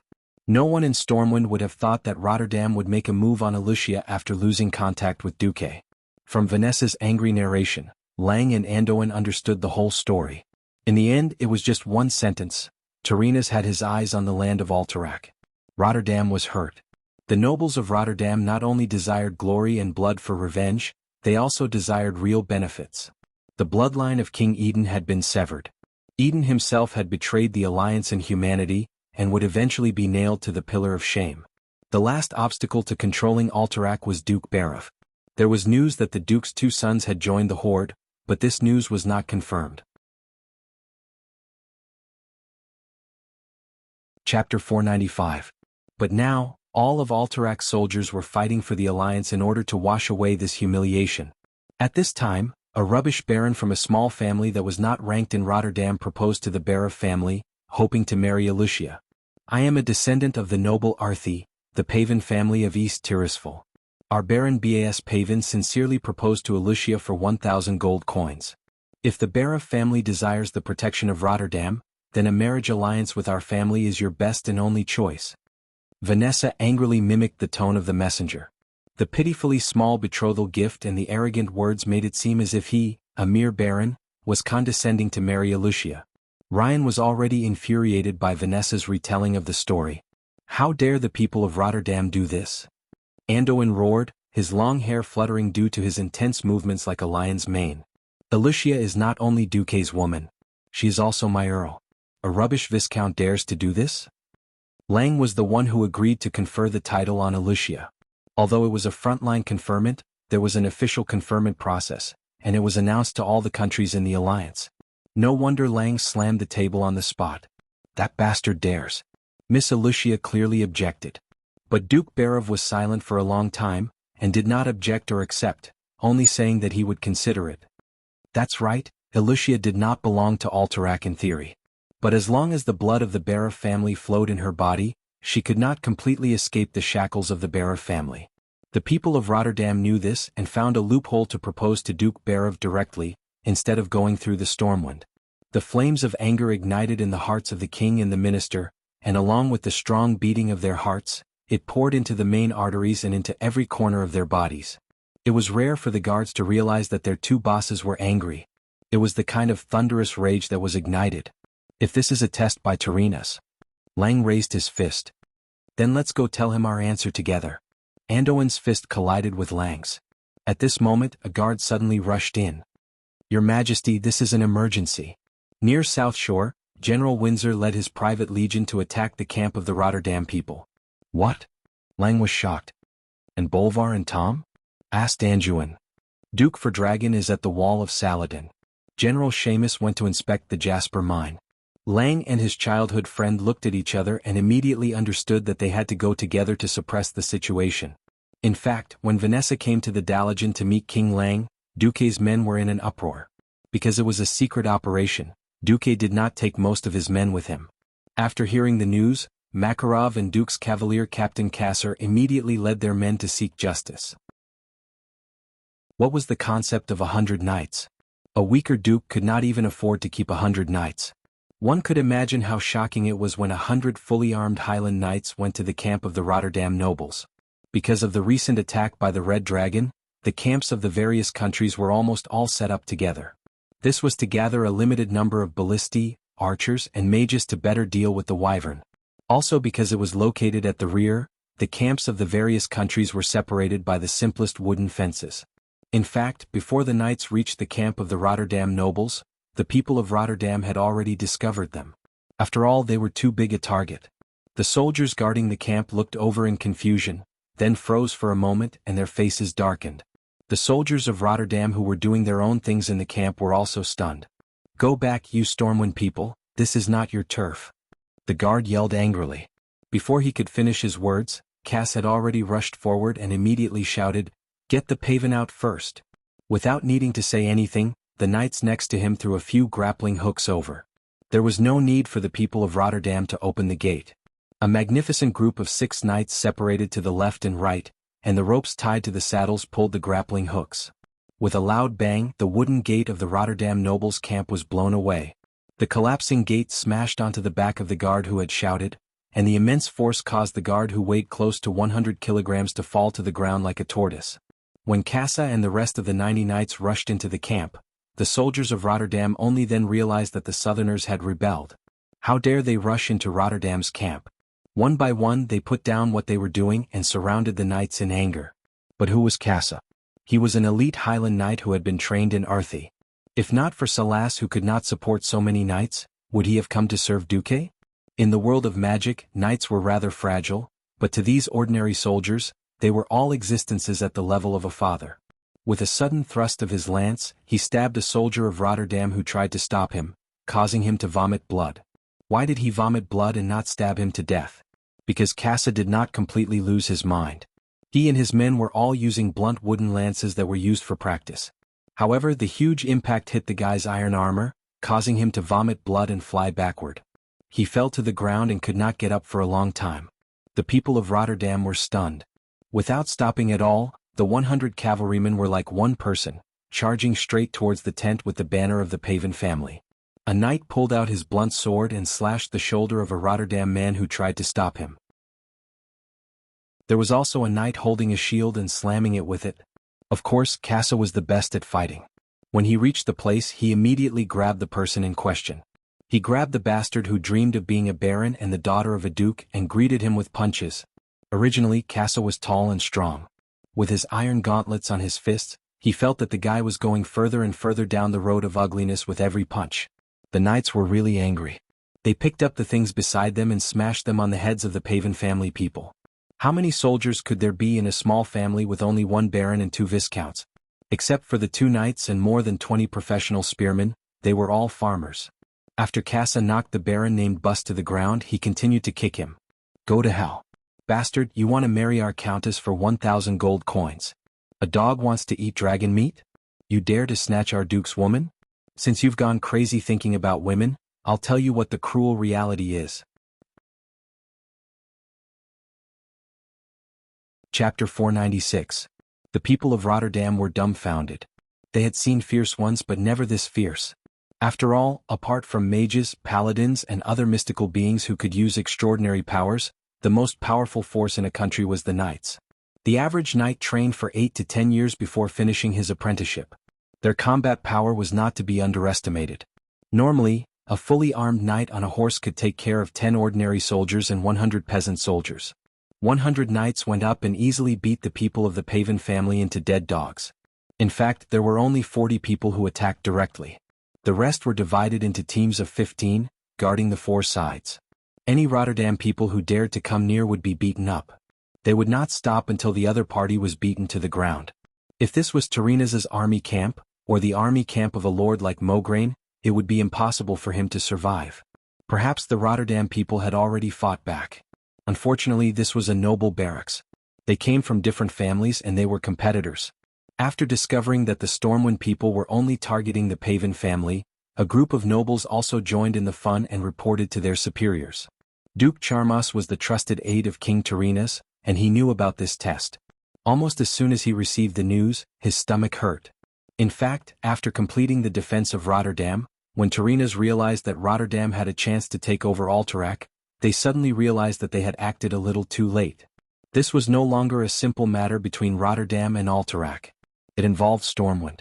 Now that the threat of the Horde had not been eliminated, Rotterdam could not fall out with Stormwind, one of the main forces of the alliance. Therefore this was just a test. Whether it succeeded or failed, Rotterdam would not do anything further to avoid provoking the other kingdoms.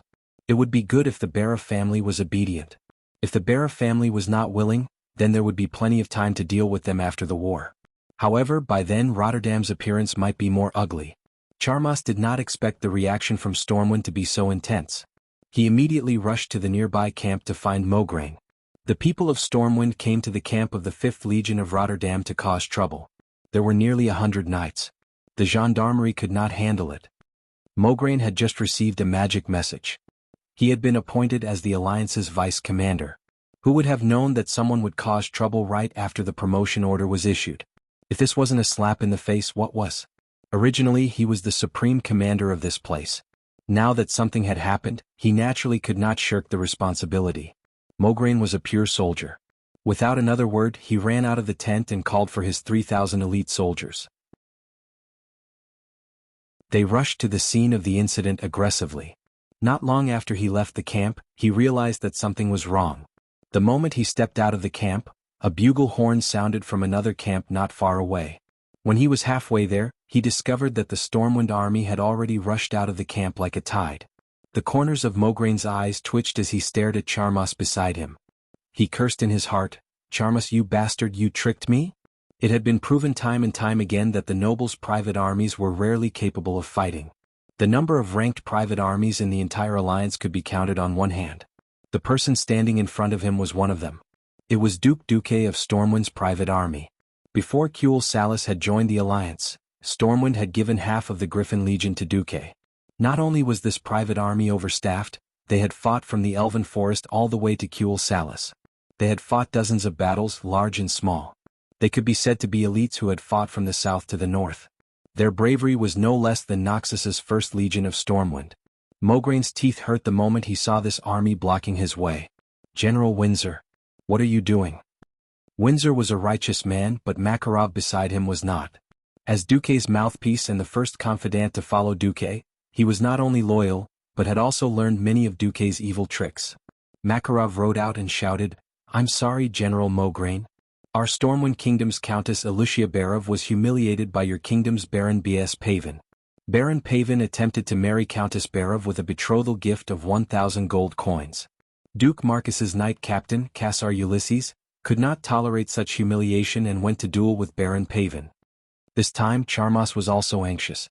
If Mograine's elites arrived quickly and captured Duque's knights, even if King Lang came later to ask for them, at least King Tarinas would not lose face. But now the other side seemed to have predicted it and did not hesitate to send a large force to stop Mograine. Charmas could not imagine how angry King Tarinas would be when he returned. Charmas did not care about his demeanor and directly cursed, "Duel? Bullshit. We received reports that your knights beat up our nobles. This is a great humiliation to the glory of the kingdom of Lordaeron." At this time Windsor stepped forward, "We belong to the same alliance now, don't let other countries see us as a joke. Why don't we retreat first, then each take 100 people in to see the situation and then discuss?" Mograine stared at Charmas. "Okay. The army retreated, and when Mograine brought his men into the camp, he was instantly stunned. The surroundings were a mess.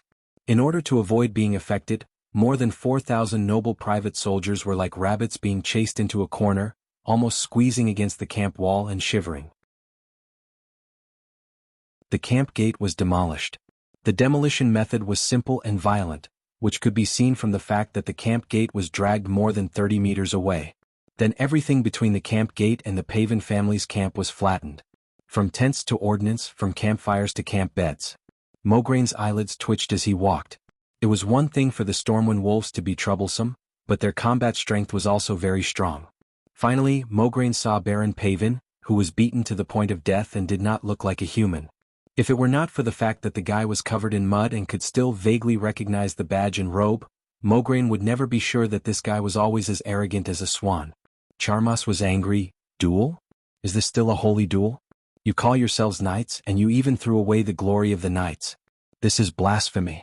This is the greatest humiliation to the great kingdom of Lordaeron. I want to report this to the leader of the Menethil Alliance. I want Stormwind to publicly apologize. His sharp voice echoed in the silent camp. Elusia, who was following closely behind Windsor, was stunned. At this time Makarov came out, leisurely took a drag on his cigarette, and then said slowly, "I think Knight Ulysses just threw his gloves to Baron Pavan." With that, Makarov raised an iron glove that weighed a full 2 pounds.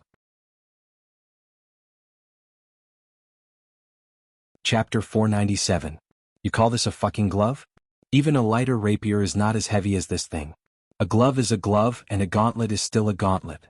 Look at you, it's actually a one-piece with alloy plates attached to the places where the fingers can move. It stands to reason that this is definitely a gauntlet, but because it contains fabric, it's not impossible to call it a glove. Anyway, seeing Cassar's glove, Duke Charmas almost spat out a mouthful of blood.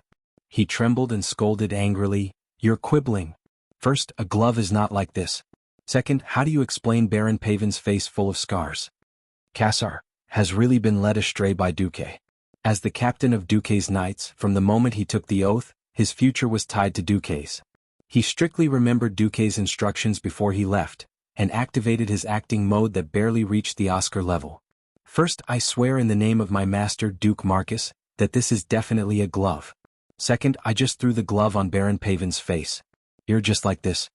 In front of Duke Charmas, in front of Mograine, the newly promoted deputy commander of the alliance, and in front of Elusia, the biggest victim of the incident, the bastard Cassar once again threw the gauntlet that he had taken off a long time ago onto the face of the Baron, who had already fainted. Pah! There was a loud sound and the scene was painful. What was the difference between this and being hit in the face with half a brick? Baron B.S. Pavan walked further and further down the road of unrecognizable disfigurement. "Bastard," Duke Charmas scolded. "You." Mograine could not continue even half a word. Elusia covered her mouth in surprise, looking at the legendary tragic object that could become her man. Cassar, who was obviously a handsome man, continued to play dumb, but Baron Pavan ignored my request for a duel. Is he still a man? As a noble. I am a baron and he is a baron. How could he refuse me so cowardly? How dare such a despicable, cowardly, good-for-nothing man call himself a noble of Rotterdam? After saying that, Cassar picked up the gauntlet that weighed 2 kilograms and threw it at the unconscious B.S. Pavan in front of Charmas and Mograine. That's why He challenged Baron Pavan to a duel again and again. Pooh! The people of Stormwind were not the only ones who burst into laughter. Even the people of the Rotterdam Kingdom could not help but burst out laughing. Aren't you a little too fake? Asking for a duel again and again? Are you sure you're not venting your anger? The originally smart, capable and handsome knight captain now wore a retarded expression as he recited the lines left by Duque and beat up the bastard baron in front of everyone. There was no need to mention how much the Tempest man had vented his anger. Still covering her mouth, Elusia's eyes were already blurred by tears. She knew. She knew that everything was left behind by Duque. Without Duque's instructions, Cassar, who had always been strict with the spirit of chivalry, would never do such a thing. Makarov would never bring people out to cause trouble. There was no way Windsor would mobilize his 10,000 private soldiers to confront Mograine, the most famous general in the alliance. Even if Duque was temporarily absent, Duque still took care of her and the Bara family behind her. Last year, when Duque came to the Bara family for food, he promised that if the Bara family was in trouble, he would protect them. Today the attitude of Stormwind was unknown, but it was clear that Duque was fulfilling his promise. There were many men who were willing to make promises, but there were very few who were willing to take huge risks and still fulfill their promises. If the condition of going against the most powerful human kingdom in the world was added to the condition, it would be even less than 1 in a million. But Duque did it. Originally, Wuxia was already in despair. King Eden courted death and destroyed the entire kingdom.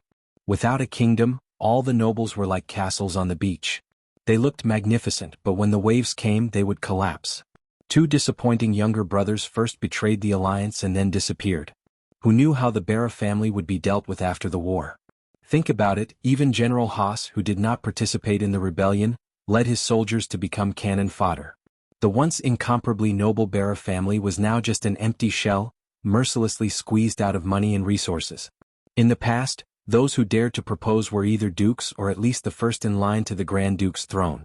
Now, a Lordaeron baron dared to come and defecate with his nose in the air, as if marrying him was beneath him.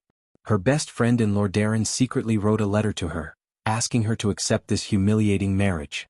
Give up. You are no longer that high and mighty Grand Duke's daughter.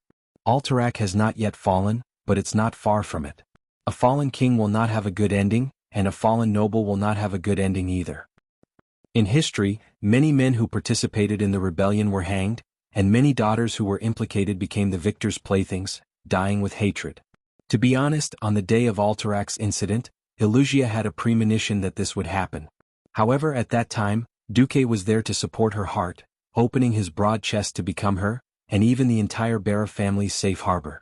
Even if her parents did not think that Duque would protect them until the end, she was still willing to believe in Duque's promise. The day Duque was exposed to the curse of death in Lordaeron was the fuse that nearly caused Wuxia's heart to collapse. From that day onwards, Wuxia had truly given up hope. However, at this moment, she was shocked to find that her daily prayers seemed to have been answered by the gods. Yes. Duque was still magical. He was still the creator of miracles. Even if he was not here for the time being, he was still firmly in control of the situation. If that was the case, what was there to worry about? I was so stupid. I should have believed in him until the very end. Even if everyone thought that Duque would die from the curse, I should not have given up this hope. Wuxia suddenly raised her head. Everyone could see her teary eyes, and everyone could see the renewed determination in her eyes. She smiled. Smiled brightly. Then Casa smiled, Makarov smiled, and even the righteous Reginald Windsor smiled. Not only them but everyone in Stormwind smiled knowingly. Yes, Duque might really die. Duque's will would be passed on, even if there were only them left on this path. But if anyone wants to bully our people, have they asked for our permission? Have they asked if our fists are fierce? Have they asked if our swords are sharp? If anyone is shameless, we will slap their face. If anyone dares to stretch out their claws, we will cut off their claws. Duque, you are with us. We are with you. Chapter 498. Originally, when Tyrrhenas arrived, he wanted to drag out Baron Pavin, who had been beaten beyond recognition, and ask for an explanation from Lang. To be honest, it was indeed an insult to marry a duke's daughter with a dowry of 1,000 gold coins, but the great Rotterdam kingdom could not take it lying down. Tyrrhenas did not ask for the Stormwind to hand over the culprit. He was just trying to put some pressure on Stormwind, at least so that Stormwind would not interfere when Rotterdam kingdom annexed Alterac in the future. At this time, everyone could guess what happened. Including Lothar, all the Storm Royal Knights at the scene threw their gauntlets at Baron Pavin with all their might. Baron Pavin, I want to duel with you. Everyone shouted loudly, scaring the old Tyrrhenas half to death. Baron Pavin, who had been pulled out to be used as a spear, was knocked unconscious again on the spot. Well, it was a miracle that he did not die after being smashed by these violent, muscular men. Tyrrhenas finally realized the Storm Royal Knight's unyielding attitude. Even Lothar was strongly against it, so there was no room for discussion. If the commander of the alliance resigned because of such a ridiculous matter, then Rotterdam would be the real sinner. Baron was almost the smallest noble, below them was the knight, who was more symbolic than substantive. Knights were considered quasi-nobles, higher than commoners, but lower than nobles. So, for this day, Duque made almost all the nobles nobles. Originally he had pushed this guy out to test the waters. In the end, of course, this matter was left unsettled. However, in the upcoming war, there would definitely be some friction between Rotterdam and Storm Royal. In fact, All the other kingdoms had begun to be wary of Rotterdam. When the news was sent to Duque through magic, Duque was at the edge of the cliff of grim battle, and stopped at the entrance of the cave. It was not because the cave could not lead to the Red Dragon Queen, but because the power of the wind told him that there were more than 3 young red dragons resting in the middle of the road. Unless the dragons were in hibernation, ordinary humans would not be able to hide from their senses. Stealth was useless. Since he couldn't enter, he could only stay where he was. When the message arrived, the system notified Duque almost immediately. Warning. Warning. Magic communication encryption level lowered. Suspect communication is being eavesdropped. Duque's pupils suddenly shrank. His worst fears had come true, a magic transmission leak. Needless to say, it must be the doing of the Black Dragon King hiding in the dark. At the end of the day, magic communication was still a type of magic. In this world, the true ancestors of magic were the dragons. The Blue Dragon King, Maligos, was responsible for guarding the secrets of magic, but that was only for outsiders. In fact, all true dragons were good at magic. Needless to say, Nesario, who was originally one of the 5 dragon aspects. This was the most important reason why Duque refused to communicate with them at all times. Wings of Death didn't isolate Duque's external communications. He was only eavesdropping. Duque could still receive the complete message. However, this message still made Duque tremble. Lordaeron appointed Mograine as the deputy commander of the alliance and sought Alterac. They tried to send a noble to marry Miss Barov with a dowry of 1,000 gold coins, but they have been stopped by us and Commander Lothar. Duque's body suddenly trembled a little. Was it excitement, anger, or sadness? His heart thumping violently, Duque wanted to take a deep breath so that Nesario wouldn't notice his intense emotions, but he couldn't suppress it. Lordaeron, like in history, had made a move on Alterac. Perhaps because the tribes in this life were more aggressive, Lordaeron suffered more losses than in history, so under the impulse of rapid expansion, Tyrrhena's made a move earlier than in history. In history, the biggest symbol of the change from Lordaeron alliance to a alliance was the destruction of Lordaeron. When Arthas came to the center and directly killed his father and destroyed Lordaeron, the surrounding countries had the chance to save the other cities of Lordaeron, but they all chose to watch from the sidelines, which gave Arthas the opportunity to destroy them one by one. What? Could it be that the kings of Kuel Salis, Gilnis, Dalagen, and Stormguard were all blind? No, that's not it. That was because all the surrounding countries were king screwed over by Tyrrhena's. In the original history, after winning the second battle of the Dark Portal, the Alliance captured more than 100,000 orcs. The orcs were clearly invaders, slaughtering countless humans and burning countless cities. After winning the war, Tyrrhena's actually made a seemingly brainless suggestion. A real knight will not slaughter captives. So we can just imprison the orcs. Was Tyrrhena's really brainless? No. On the contrary, he was extremely shrewd. Shrewd to the point of being ruthless. On one hand, the mainstream values of chivalry at that time did not allow for this. On the other hand, Tyrrhena's dream of Lordaeron becoming the new capital of the human empire through the Battle of the Dark Portal was shattered. No country was willing to follow Lordaeron, since everyone had to bear the losses and destruction brought about by the war. If I am not living well, then don't even think about living well. Apart from the Stormwind Kingdom, which had 1,000 things to do, almost every human kingdom was forced to imprison orcs. The famous Durnhold Castle, Lordaeron Mill Shelter, and Hammerfall Town were all orc prisons that Lordaeron, as the leader of the alliance, forced the various countries to build. The economies of the various countries were already on the brink of collapse because of the war, and they were forced to carry this huge burden by Tyrrhena's, who pretended to be a saint. It would be strange if they were angry. The truth was, after hearing that Lordaeron had fallen, the leaders of the various countries clapped their hands in joy. In the end, they all ignored the fact that the Scourge army was made up of immortals, and were overwhelmed by the immortals who had the absolute advantage in numbers. So, when Duque heard that the old bastard Tyrrhena's had finally made his move, Duque still felt a sense of anger. Is this the result I wanted? In order to preserve the vitality of the alliance, I lived every day seriously after I transmigrated. Even after obtaining millions of dollars, I did not waste a single day. I spent all my time improving myself and the strength of the entire alliance. I did not skimp on every major event. Every day I repeatedly thought about how I could change the course of history. Because I thought that even if I could not win every battle beautifully, at least I could bring more hope to the alliance. But, Roy, see, how the hell did you treat me?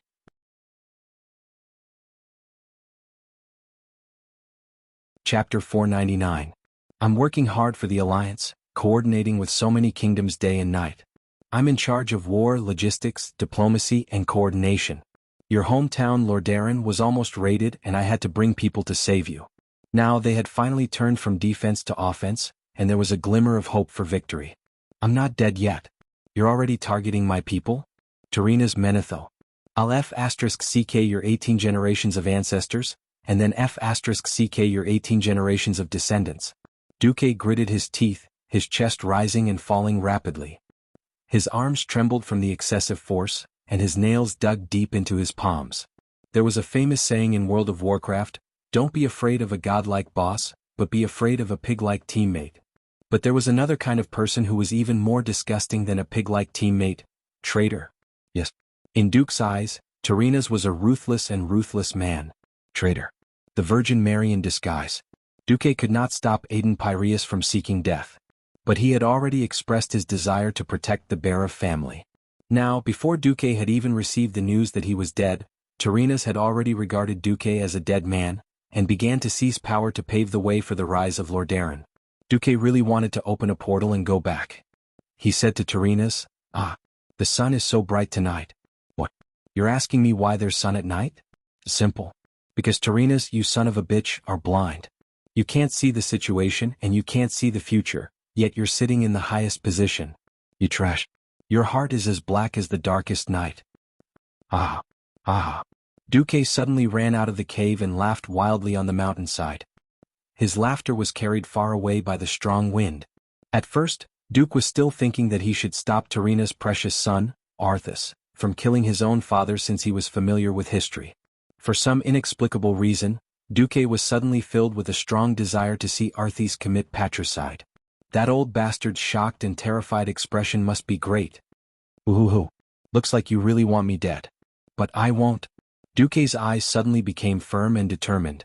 His fierce gaze was as sharp as a sword, like raging waves. However, just as Duque's thoughts were in a mess, he suddenly received a new message from Krasus. Sorry, all of them failed. Duque was certain that Krasus, who was the most talented in magic among the dragons, had sensed Deathwing's eavesdropping. That was why he sent such a baffling magical message that only Duque could understand. Duque was suddenly horrified. What the hell was going on? Wasn't it Krasus who convinced the other 3 dragon aspects in history? How did they all fail? What the hell? I got the most important talisman, Deathwing, and now you're telling me that the 3 most important helpers are not coming? Then why the hell am I still fighting? At this moment, Duque had the urge to cry.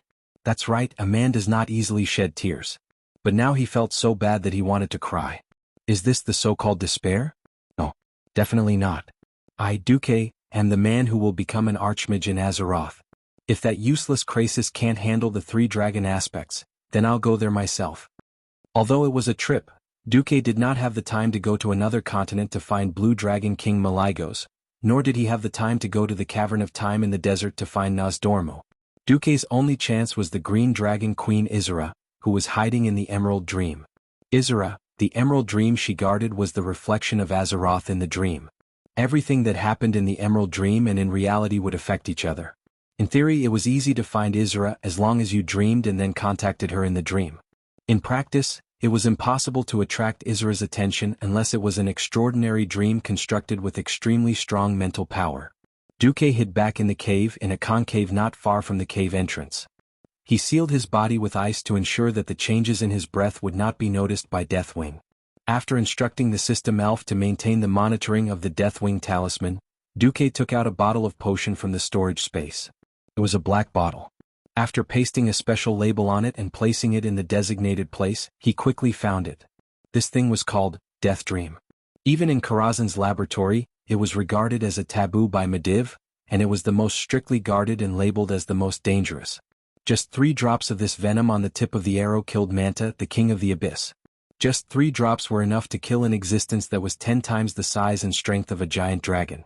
Just like Deathwing, almost everyone once thought that Manta was absolutely invincible. Now Duque was going to take some Death Dream. He wanted to use the strongest hallucinogenic effect of this thing. The deepest sleep, the deepest dream. Duque said to himself as he opened the bottle, if I can do it, then Isera should be there. No, she must be there. But if there's too much, then I'll be the one to die. Most people only have one chance, but am I an ordinary person? Duque laughed at himself. Yes, Duque was not afraid of death. But he was afraid of decay or destruction at the soul level.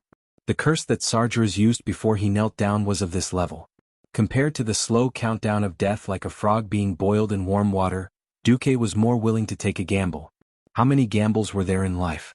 He took out a cup and a small bottle of pure water from his storage space. Then he poured just enough water into the cup and opened the black bottle. He carefully lifted the open black bottle to the top of the glass. 3 drops of poison killed Manta in a few seconds. How many drops did Duque need? The deepest slumber and eternal death. The difference between the two was much smaller than most people could imagine. Duque tilted his hand and poured out the smallest drop of poison he could. He watched the drop of poison fall silently into the cup of water. Duque closed the lid of the small bottle and picked up the cup. Damn, it would be great if there was a comfortable spring bed at this time. Duque added, well, it would be better if there were 2 elven girls with big breasts to accompany me on my left and right. Duque smiled and said to himself, come on. Drink this cup of dichlorvos. After saying that, he drank it in one gulp.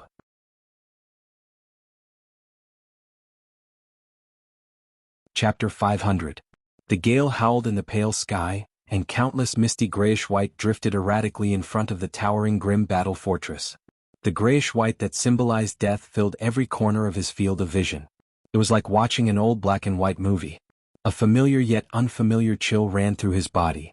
Duque shuddered and suddenly realized that this scene was really King familiar. He looked down at his translucent hands, and then at the translucent woman with white wings in front of him. Duque suddenly realized, *CK. I'm dying. *CK. How long has it been? I've almost forgotten this feeling. How long has it been since the last time I died and ran my corpse? The only good thing was that the system was still there. The system notification said, you're dead. Do you want to activate instant corpse resurrection? If yes, please pay additional soul power. Yes/no? Duque decisively clicked yes. Duque had no choice at all. The despicable black dragon was staring at him now. If he really found out and took back the black dragon amulet, he would really have no place to cry. In fact, Deathwing really did find out. He felt that the faint soul connection between himself and Duque was temporarily interrupted.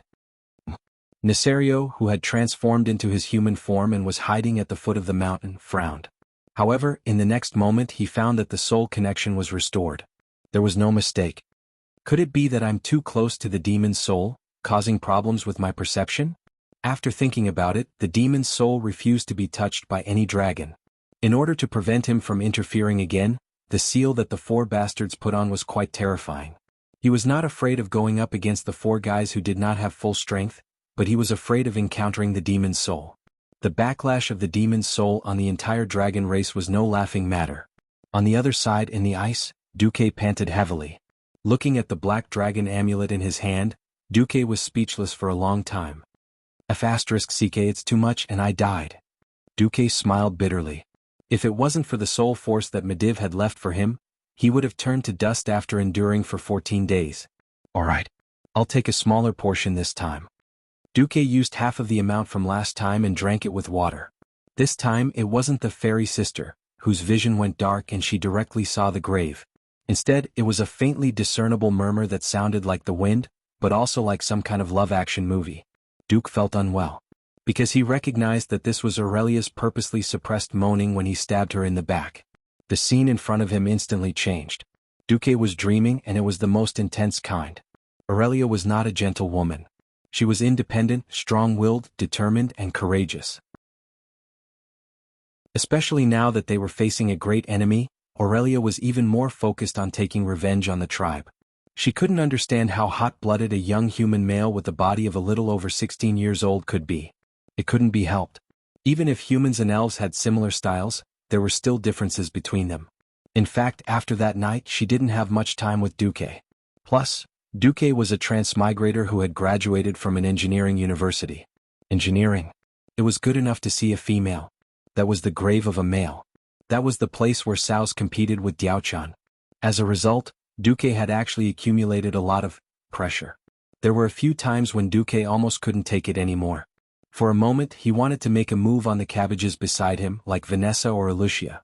As a result, Duque's willpower in this area was actually quite weak. As a result, under the intense power of the hallucination, Duque made a fool of himself. In the dream he became the male protagonist of a love movie.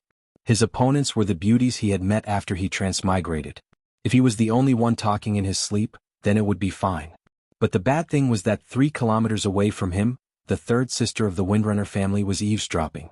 The group hid in a secluded valley, waiting for news from Sasha. "How is it? Is there any movement from the boss?" Gavin Rad asked nervously. Sasha's face was red, which was rare. What was she supposed to say? Was she supposed to tell these animals the truth and what their boss was dreaming about? What embarrassed Sasha the most was that not only did Duque call out Aurelia's name, he even said, "Queen Sylvie, come with the Sasha sisters." These words angered Sasha so much that she trembled. Duke, that bastard, was actually dreaming. Sasha gritted her teeth and stopped eavesdropping. She was afraid that if she kept eavesdropping she would really go crazy. Ronan asked, "What's wrong with Lord Marcus?" Sasha scolded, "I don't care if he dies." The other 3 in the team were all dumbfounded when they heard this. Duque had courted death and then he had failed. Several times in a row he had either given too much or too little. Finally, on the 13th time, Duque suddenly had a vague feeling that he was right this time. His consciousness became blurry again. He seemed to feel the arrival of the goddess of fate. In the confused sound of the wind, he seemed to hear the voice of fate. "You are sliding faster and faster towards your final rest, brave Duque. Before that, is there anything else you want me to do for you? Are you going to save Alexstrasza?" Duque's lips moved slightly. "No, I don't just want to save her. Since I, Duque, have come to Azeroth, I hope to make this world a better place." The murmur of fate continued. "Don't you want something for yourself? Maybe you want your fading life back? Or to rule over a region? Or perhaps, eternal life? Everyone has to die. I have no intention of changing this fate. But if I have any hope, it would be to transmigrate here. At least I don't want to leave any regrets, right?" "Regrets? Yes, I really have too many regrets towards this world." For a moment, fate seemed to feel the regret in Duque's heart, and it also felt the selfishness hidden in the bottom of Duque's heart. Fate seemed to let out a light laugh. Then there was darkness. The darkness seemed to be pulling him in. Duque began to feel that it was difficult to breathe and it was difficult to think. He even wanted to turn around and just disappear in the comfortable darkness. This idea was becoming more and more tempting to him. But he forced himself to be more clear-headed. "Yes." Duque's clear voice surged in the long river of fate. "You want to make me sink into darkness? What a joke. If I am destined to be pulled into the dark hell, then I would rather transform myself into light and turn hell into a bright heaven. If the end of a hero is destined to be a tragedy, then I will rewrite all the scripts. My life, my script, my world. Only I can write all of them."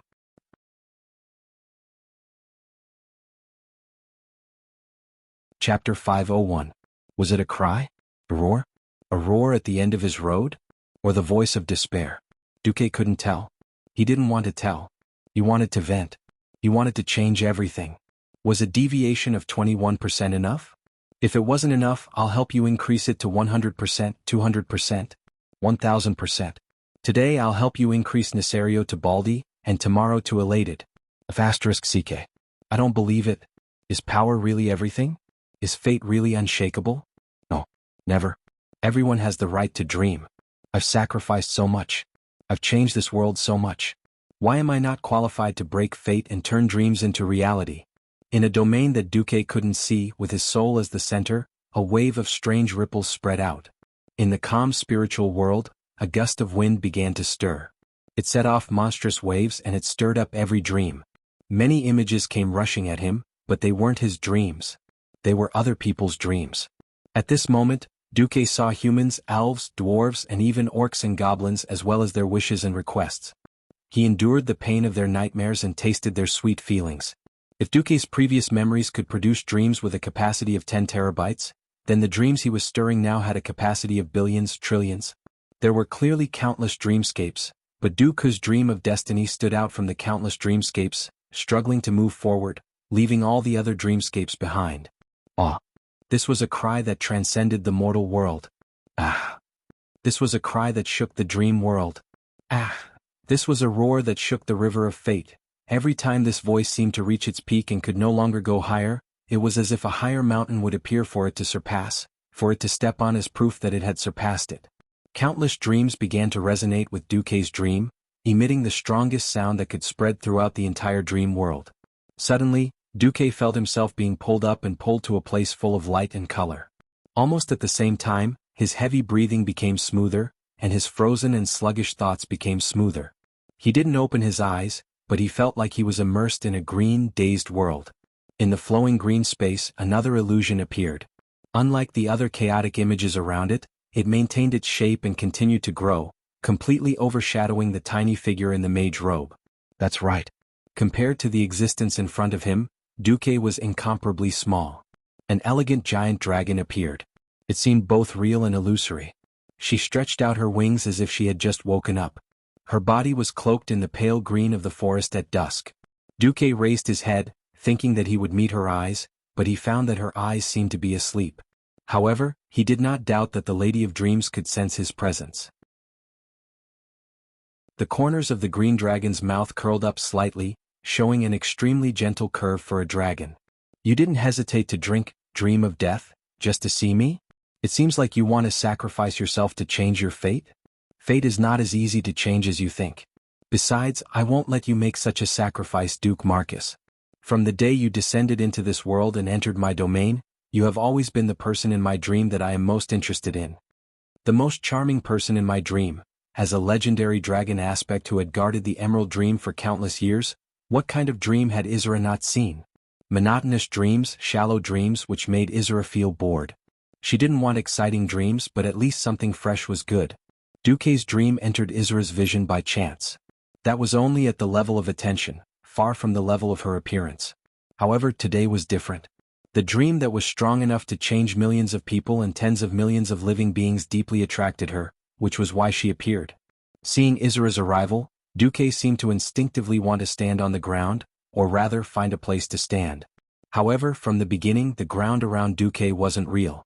It felt like he was stepping on a rice cake that hadn't formed yet. He couldn't exert any force and it was easy to deform. However, Duque wasn't an ignorant bumpkin. He almost subconsciously thought of the astronauts. This was the Emerald Dream, a place formed by dreams. If that was the case, Duque was dreaming in front of Isra, or rather, imagining it. A gentle wind blew in the Emerald Dream, and Isra's huge eyelids seemed to move. She looked at Duque with interest but didn't stop Duque's actions. Isra was immediately surprised. She saw Duque solidify under Duque's powerful spiritual will in this liquid-like thing that she called the source of dreams. It formed a chair that looked like wind but was actually solid. Duque sat on it and adjusted himself so that he was parallel to her line of sight, facing her huge dragon head, less than 10 meters away. Duque apologized straightforwardly. Sorry, I didn't mean to invade your territory, but not being able to touch the ground makes me feel guilty. It's okay, Duque. Thank you, Isra. Why did you suddenly come today? The expression on the green dragon's face should be a smile. But Duque sighed. He didn't have time to beat around the bush with Isra. For the Emerald Dream that mortals couldn't even imagine, the biggest characteristic of dreams was that they were unpredictable. As the master and guardian of this world, Isra also inherited almost the same characteristic. Beating around the bush with her, she could talk to you for 100 years without repeating it. You're so elegant, so polite, and you don't even put on the airs of a dragon in front of a mere mortal like me. Why do you pretend you didn't see all this? Why did you repeatedly reject the pleas of a great red dragon when Crassus, or Cleostras found you? Oh, Cleostras. Looks like you know a lot, Duque. Isra didn't deny it. Knowledge and history exist in books. Duque pointed at his head. Okay, can you answer my question? Isra's huge figure seemed to float backwards. The green dragon in her vision became erratic, and some illusory ripples appeared on her body. It was as if she and Duque, one under the water and the other on the surface. When a drop of water fell into the quiet pond, the ripples blocked their vision. Her eyes were closed, but her face never left the intruder of the dream.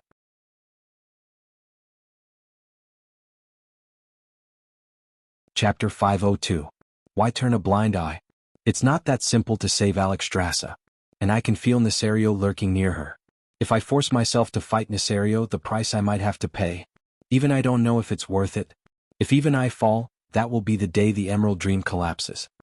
Duque was about to say something, but he suddenly found that he could not speak. Yes, this was Izura's territory. She was the absolute master here. Even in the distant past, we dragon aspects were only given the responsibility of protecting this world. Izura sighed. Duque found that he could speak. Are you trying to say that humans, elves, and dwarves are not within your protection? Izura did not reply directly. Isn't it better to let this world run its own course? If Alexstrasza is destined to be rescued, then what is predestined will naturally happen, right? Her indifference, and the indifference of the three dragon aspects, made Duque extremely unhappy. Duque raised his head proudly. Although I'm sorry, I have to say that you're wrong.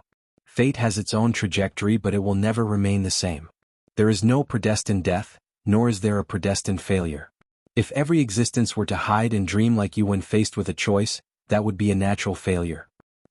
Izura was silent. Or are you afraid of the wing of death, Neltharion himself? Izura retracted her wings. Don't mention him. The corners of Duque's mouth curved coldly, and he continued to interrogate. Why not? Answer me, great Izura? Is it the memories of him that give you nightmares? Or is it his own actions that cause the plague of nightmares in the world of dreams? Although her eyes were still closed, Duque knew that Izura must have some kind of fear of Deathwing in her heart. I swear I'll never enter his dreams again.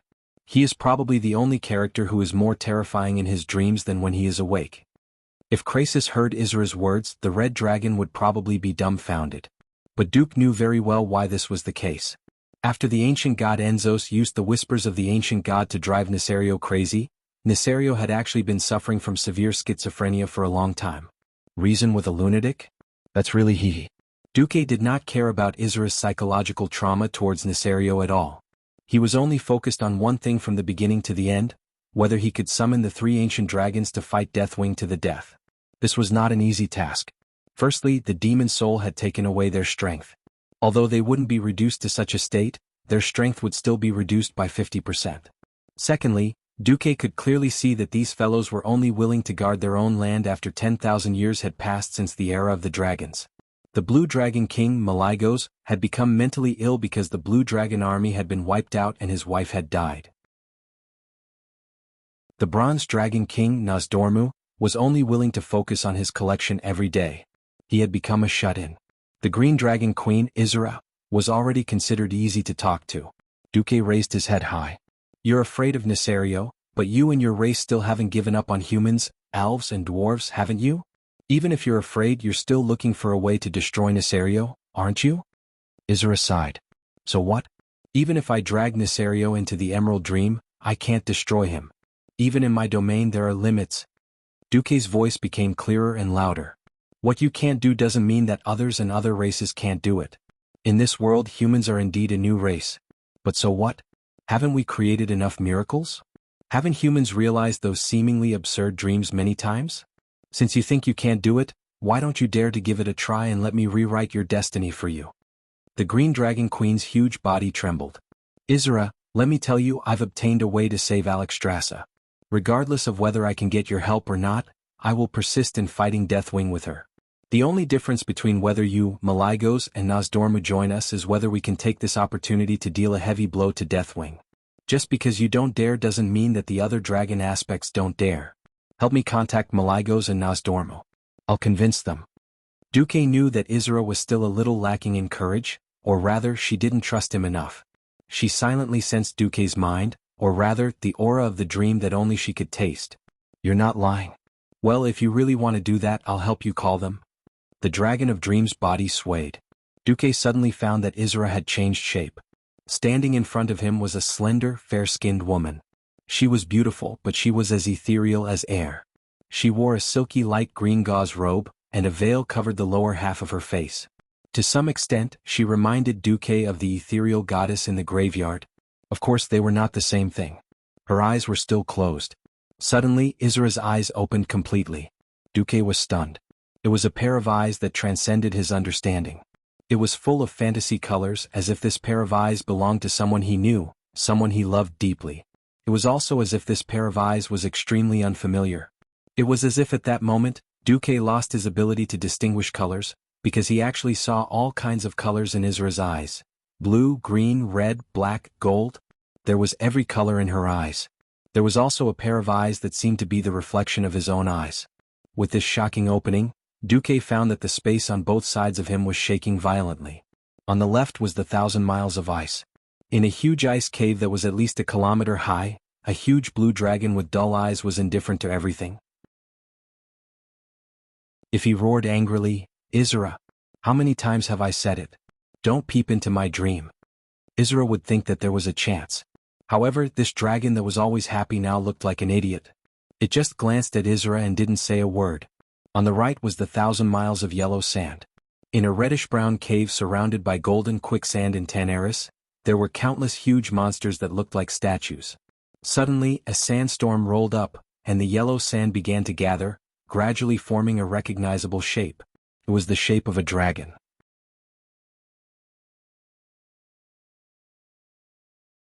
Chapter 503. It was the size of Maligos, and it stretched its dusty brown wings lazily. The sand continued to be absorbed into the behemoth's body and seemed to be mixed with various shiny metal particles. The dragon that was gradually taking shape in front of Duque's eyes shone even more brightly under the scorching sun. "Isra." The sand dragon spat out a few puzzled words. "Why are you disturbing my afternoon nap with a human? Disturb my peace here? Give me a reason not to be angry."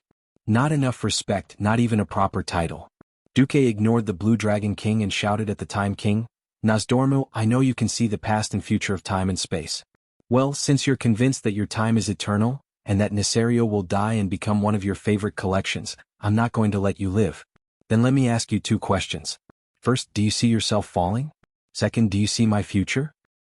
"Puny human, what are you saying?" The strange light in the pair of gem-like huge dragon eyes suddenly intensified. "I am the incarnation of time. I am eternity. No one can kill me." Nosdormu, who seemed to have seen through everything in the world, roared angrily. The entire sky was filled with sand and gravel. In Nosdormu's domain, every inch of land contained some kind of ancient magic. Just a grain of sand was enough to ensure that an ancient dragon had never existed. From the past to the present to the future. Not to mention a puny wizard Qin Shing. If he was hit, Duque would be reduced to ashes, and even his Aurelia would completely forget about him. The ruler of time was just that terrifying.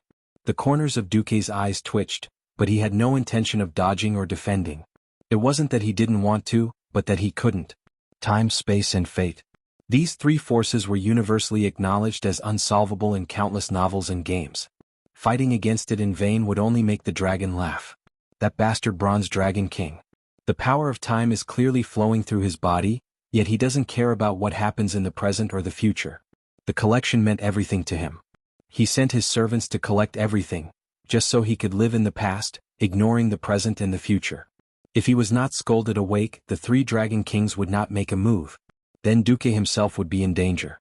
If Deathwing didn't die, even if he saved Alexstrasza, she would only be a protective talisman in the future. The Dragon Kings were all at the same level. Did they have 1 amulet fortress or 4 amulets? Duque could only act tough to the end. Under Isra's surprised gaze, Duque stood with his hands behind his back, allowing the wind to blow across his face. His eyes were firm, and his posture was like a pine tree in the storm, with extraordinary pride and a pitiful gaze. This made Nosdormu even angrier. At this time, Isra seemed to sigh softly.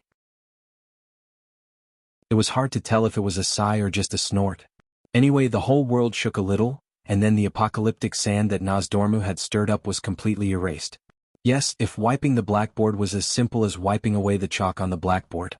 This was Isra's emerald dream, and Isra was only connected to the consciousness of the 2 Dragon Kings. If they wanted to kill Duque through the dream, the only possibility was that Isra allowed them to do so. In any other place, perhaps Isra would do the same, using his own method to ignore the death of a human. Even though Duque was a human hero, how many heroes had died in the past thousands of years? In the Emerald Dream it was completely different. Isra, Nosdormu roared, changing his target. Nosdormu. Duque roared. He once again attracted the attention of the shining golden dragon. Wipe your almost blind eyes and look clearly. Have you seen my past? What surprised Isra was that Nosdormu's reaction to these seemingly ordinary words was extremely intense. You. Who are you? Why can't I see your past?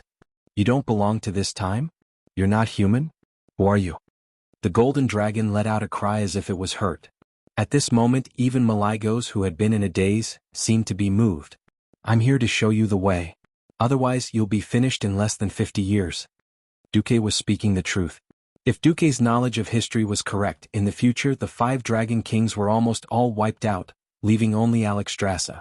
The death of Nosdormu, the king of time, was even more hilarious. There was a problem. How could a dragon that could manipulate time die? The answer was yes. The current Nosdormu actually died together with the future Nosdormu. There was another important reason why Duque revealed this. In principle, the bronze dragon was the guardian of time.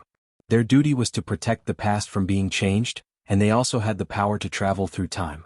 In a sense, Duque was a transmigrator from the future to the present Azeroth. Therefore, the bronze dragon was a hurdle that he had to overcome. Otherwise, who knew if he would be purified by the bronze dragon who would rush back in the future? Duque's biggest card was the death of the bronze dragon king in the future. If Nosdormu did not want to die, then Duque could use this card to threaten or reach an agreement with the bronze dragon clan. Really? Duque was gambling. If he lost, he would not have to go back to deal with Nesario. He would be wiped out by Nosdormu here. If Nosdormu tried his best, even Isra could not save him. If he won the bet, now Duque saw Nosdormu's struggle and hesitation. For the first time, this bronze dragon king, who only knew how to eat and wait for death and did not do any proper work, discovered that his eyes, which could see the future beyond time, could not see himself 50 years in the future. The golden yellow gravel dragon was trembling. Duque decided to add fuel to the fire. Yes, I did not belong here. But my future belongs to Azeroth. May I ask, great king of time, do you allow a variable like me to exist? Are you willing to give me and the bronze dragon clan a change in hope? Nosdormu almost instinctively spat out a ball of sand to attack the tiny Duque, but in the eyes of the other 2 dragon kings, Nosdormu was being forced to retreat. This was an extremely strange scene. Duke unleashed his final trump card. Lend me your power, Nosdormu. I am willing to point out the right path for you. As for you, Maligos, I can provide you with a little thing in private. The blue dragon king, who had been muddle-headed, suddenly trembled.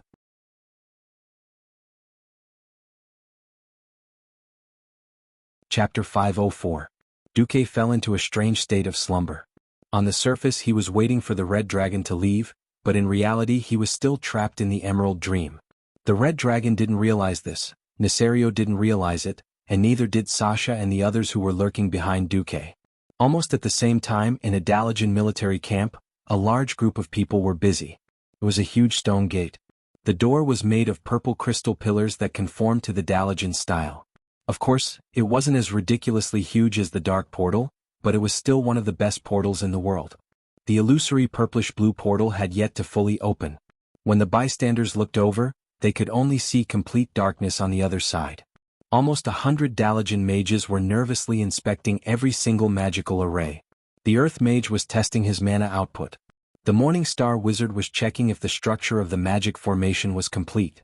A Kirin Tor Counselor and a Silver Moon Counselor were standing at a high place, commanding everything. It seems like this world hasn't had such a large-scale teleportation in almost 1,000 years, right? The Silver Moon Parliament member muttered to himself. In the square next to it, thousands of people were also busy. They were not ordinary soldiers. Almost every one of them was fully armed and had a knight insignia on the chest of their armor. At the very least, it was a knight apprentice insignia. Meanwhile, the knight's servants were nervously conducting the final checks on their equipment. Weapons, equipment, and a small amount of water and rations. Behind them were a large number of professions: hunters, rogues, priests, and mages. In front of these knights, there were a few holy knights clad in bright silver armor, their bodies glowing with holy light. They had a name that resounded throughout the Alliance and the Horde, Knights of the Silver Hand. If one were to look carefully, they would notice that most of their weapons were enchanted with the Dragon Slayer spell that was specific to the dragon race. Even if half of the Dalajan mages were to gather for the teleportation, it was impossible for them to have the same teleportation ability as the Dark Portal, much less transport an army of 100,000 in one go. 1,000 people, 1,200 at most. This was already the limit. The most elite troops of the entire Rotterdam Kingdom were gathered there. Almost everyone here had the strength to take down 5 orc warriors by themselves. They were the elite of the elite. They were the pride of Lordaeron. There was a viewing platform at the back of the square. From this balcony, one could clearly see everything that was happening below. Tyrrhenus, the king of Lordaeron, stood with his head held high.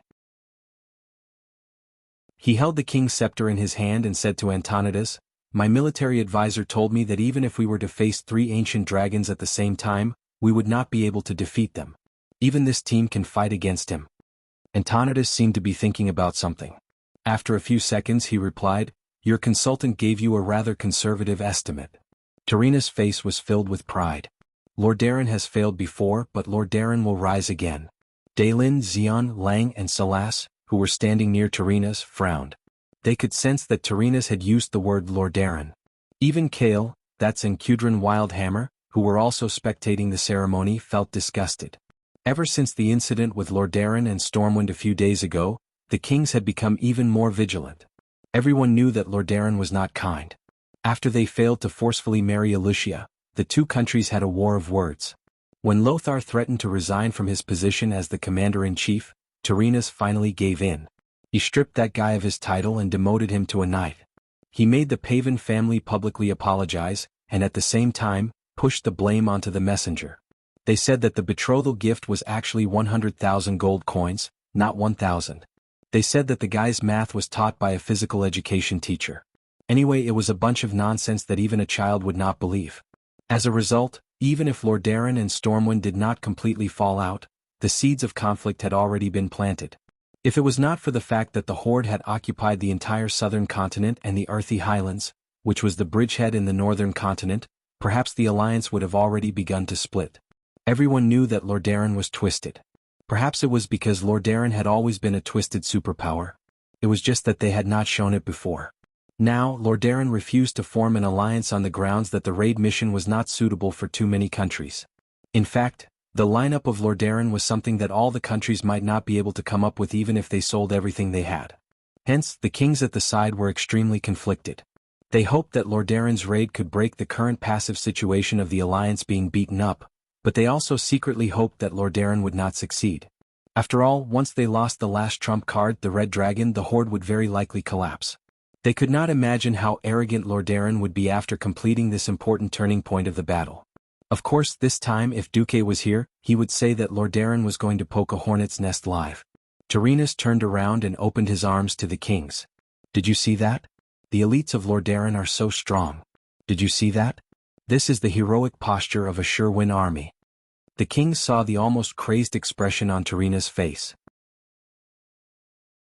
However, none of the kings said a word except for Lang. Ryan Rin strode forward. This seemingly ordinary movement was filled with a firm, cold, and sonorous feeling. Mograine, who was standing beside Tyrrhenus, could not help but narrow his eyes. "General Menethil, I just want to tell you one thing. Never look down on those you think are just pawns." With that, Lang walked away without looking back. Chief Marshal Anduin Lothar also left with Lang.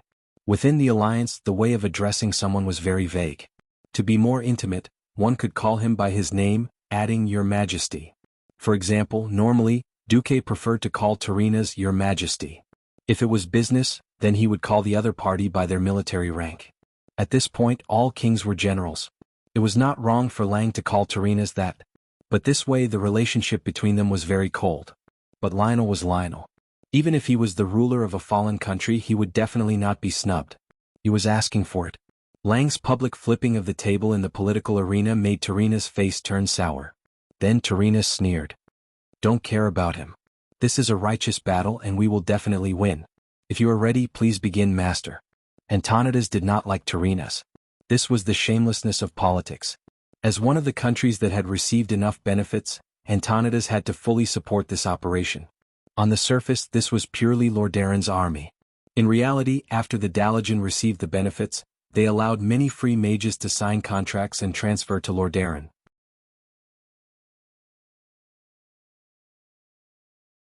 Chapter 505. If the operation failed, Lordaeron would suffer a double loss, and the Dalajan would not have a good time either. Antonidas nodded and waved to the people below. Immediately, a commotion began to spread. "Everyone get ready. Open the portal in 5 minutes. Countdown begins." In the plaza, the servants in charge of preparations began to leave like a flowing stream. Soon the only ones left were the generals and soldiers. Unrelated people were quickly taken away. The Dalajan guards in charge of safety quickly sealed off the plaza. Groups of Morningstar mages stepped into the magic formation beside the portal, and entered their designated positions. Everyone began to look at Grand Mage Antonidas on the platform. After preparing the guards, Antonidas quickly began to cast a spell. After a short incantation, Antonidas's consciousness began to enter the hazy void. He was looking for the spatial coordinates of Grim Battle Fortress. Teleportation was never an easy task. Unless it was a capital city of a kingdom, it was difficult to have complete spatial coordinates. Most of the time, mages had to explore it themselves and lock onto a target. If they were not careful, it would be a tragedy. Hence, few mages below Radiant Moon dared to teleport to areas outside the major cities. To avoid alerting the enemy, the Alliance did not even set the coordinates with the Grimbatal mages beforehand. The person they relied on the most was naturally Breaking Dawn Mage Antonidas. He did not have to spend much effort to find his target. It was to the east of Grim Battle, near the Dragon's Maw Gate in the future. He could not set the portal on top of Grim Battle Mountain. Firstly, there was not much space there, and secondly, the assault team would be very passive against the Red Dragon's repeated attacks. He also did not have the cheating skills of the Wings of Death to directly find the secret passage to the Red Dragon Queen. He could only choose the most suitable spot, an empty space between the Horde's army and Grim Battle Fortress. Found it. The moment Antonidas locked onto the coordinates, the huge portal in the plaza began to fluctuate violently. First it was a ripple, and then it turned into a huge wave made of an unknown substance. In a few moments, the scene on the other side of the portal appeared. It was a huge passageway, and both sides of the passageway were filled with torches. The tribal warrior who was in charge of guarding was shocked by the sudden appearance of the portal in front of him. Then he saw the Alliance soldiers standing in front of the portal, ready to charge. General Abendis, the highest commander of this operation, raised his sword high. In the name of Lordaeron, charge. There was a loud roar in the square. With the most capable Silver Hand as the leader, the commandos rushed over. Leading the way, Abendis and Sidan Dathrahan charged forward like two sharp swords, and the beastmen immediately fell into chaos. However, it was only a moment of confusion. To the surprise of the people of Rotterdam, the orcs seemed to be quite prepared. Hundreds of well-equipped orc warriors with considerable strength rushed out from the various branches of the main road of the fortress, and fought with the elites of the Rotterdam Kingdom. The hundreds of orcs charged back at the 1,000 elites of the Rotterdam Kingdom, and it seemed that they still had a chance of winning. A few orc centurions tried their best to encourage their tribesmen, hoping to use the relatively narrow terrain to contain the Alliance's offensive and turn the tide of the battle. However, he soon realized that his thoughts were just wishful thinking. In front of him were two of the most ferocious people in the Alliance. Moreover, even though the warriors here were also known as elites, and also had a good reputation for bravery in the clan. Unfortunately, even though they had the same title, there was still a fundamental difference in combat power between warriors of different clans. Many factors such as physique and resistance determine combat power. If the combat power of the elites of the Black Rock clan under the direct jurisdiction of Orgrim was 100, these guys would at most be 70. In front of the elites of the Rotterdam Kingdom, that was not enough at all. The strength that they were proud of was useless in the face of faster speed. Often, when the orcs swung their arms, a sharp sword had already pierced through their terrible faces. This was especially so for the paladins of the Silver Hand who were charging at the front. Killing orcs of this level was no different from chopping melons and vegetables. Sidan was holding a sledgehammer that shone with holy light, just like the legendary titan who controlled the supreme divine power. As long as he swung the sledgehammer, several rays of holy light would sweep into the crowd of orcs like lightning. The platinum holy light hammer emitted a holy aura, and easily hit the orcs that weighed hundreds of kilograms like flying balls. With the enhancement of the paladin's skill, dedication, Sidan would have a large amount of holy light penetrating the ground with every step he took, and then bursting out from the ground. As long as any orc was slightly weaker, their legs would immediately be burned by the holy light, and they would be charred directly. However, that was not the end. General Abendis, who was beside him, also became more and more courageous as he fought. In the end, he seemed to have entered a state similar to being possessed by the god of war. His red armor that looked like it was burning like flames was emitting some kind of light that was similar to holy light during his intense movements. That was already some kind of materialization of the special energy of the warrior profession. Fury? The great sword in his hands actually surged with red power, and his majesty was like the arrival of Odin, the titan of creation. The roar that came out of his mouth was like thunder, and he did not even need to draw his sword. Just the power of fury alone was enough to unleash the special warrior skill, Thunderous Strike, and directly kill the heavily injured orcs. The soldiers of the assault team were so ferocious that the kings who were watching the battle from behind stared dumbfoundedly at all of this. They felt like they were in a trance, as if just relying on the elites of the elites, they could wipe out all the tribes. Tarinas's face had an unspoken arrogance that did not need to be expressed. His gray hair fluttered in the wind, and he had an indescribable air about him. Antonidas was silent. He watched as the assault team began to split into two groups. One group built a line of defense using junk as cover, and began to seal the largest entrance of the fortress. The assault team, on the other hand, went all the way to the deepest part of the fortress. It seemed like there was hope. At this time, Antonidas's senses spread out in the fortress. He wanted to see if he could help the troops predict danger, such as which direction the red dragon was in. At this moment he suddenly sensed a strange existence. To be precise, he sensed the aura of a magic circuit. He swore that he would never forget this presence for the rest of his life, because it came from the same source. It was the presence of Arcane Throne and Ice Crown. Even though it was very, very weak, Antonidas would never mistake it for someone else. After all, in this world, other than that kid, there was no one else who knew these two arcane circuits. What the hell? Duke Marcus was still alive? Antonidas's mind went blank for a moment. He completely forgot why he spread out his senses.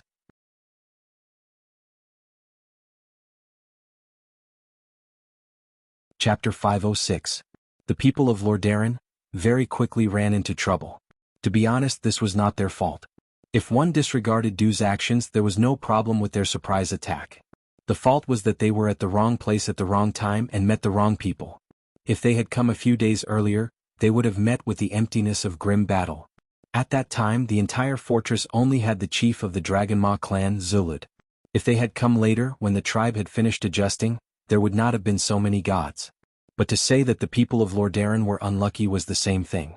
At this point in time, the entire tribe, other than the two brothers Rend and Maim who were sent to kill Ghoul, Dan, and Grom Hellscream who was still being chased in the Tirisful forest, happened to have a meeting with a large number of chiefs. Yes, it was in this grim battle that the meeting was held. Just yesterday, Great Chief Orgrim, who had just barely escaped with his life, had left his deputy Sabek behind after making arrangements for the war in the Earthy Highlands. After that, a large number of chiefs had come to a meeting, and it was a secret meeting. Orgrim, Kilrog Deadeye, Zulud, Castrake, Rexer, Kargith Bladefist, and a large number of chiefs from second-tier clans. Because it was a secret meeting, of course it would not be a big deal. The moment grim battle was ambushed, Orgrim's reddish-brown face almost turned green like his compatriots. Operation Decapitation? Duque gave Orgrim too much pressure. Without knowing that Duque was also in trouble, Orgrim almost immediately thought that it was Duque's plan. For a moment, Orgrim was on the verge of collapse, but the chief was still the chief. After sending some ordinary soldiers to test the waters, he immediately had a plan. Sitting at the head of the table, Orgrim calmly asked, "Is the human portal still open?" "Yes," Zulud replied. "Kargith, bring your people and Rexer to block the portal." "Understood." The one-armed Kargith waved the blade attached to his broken arm, revealing a cruel and bloodthirsty smile. "Zulu hit, tell Necros to hide." "Yes. As for the others, follow me to the Alliance to get a piece of meat." As he finished, his burly body suddenly stood up. Everyone could see Orgrim gripping the infamous Hammer of Destruction tightly. The people of Rotterdam were dumbfounded. After all, this wasn't their territory. Even with the map provided by the bronze-bearded dwarves, not everyone could clearly find their way in the middle of a bloody battle. Apart from the unlucky ones who were smashed to death on the spot, the people of the Rotterdam kingdom were dumbfounded, especially when the roof of the main passage of the fortress suddenly collapsed, and a large number of powerful people jumped down. The Alliance and the Horde had been fighting for a long time, and everyone knew each other very well. Everyone knew that the Alliance relied on formations. The infantry shield formation at the front opened up the path, the spearmen and great swordsmen in the middle, the formation mages and archers at the back, and the priests to heal them. If he could grind down the energy consumption, he could teach the beastmen how to behave. The Horde's strength lay in the quality of the individual soldiers. Once it got into a chaotic battle, an orc could easily kill 10 human infantrymen. The Horde's attack this time was aimed at the Alliance's weak spot. The warriors of the Broken Palm clan appeared out of nowhere and cut off the Alliance's formation in an instant. They blocked the entrance of the Alliance's teleportation portal. In just one exchange, more than 20 priests were killed in an instant. The sharp blade attached to the arm caused the Church of Light to suffer the most tragic loss since the start of the war. There was a limited number of descendants of the teleportation portal, and those who could come were the elites of the elites.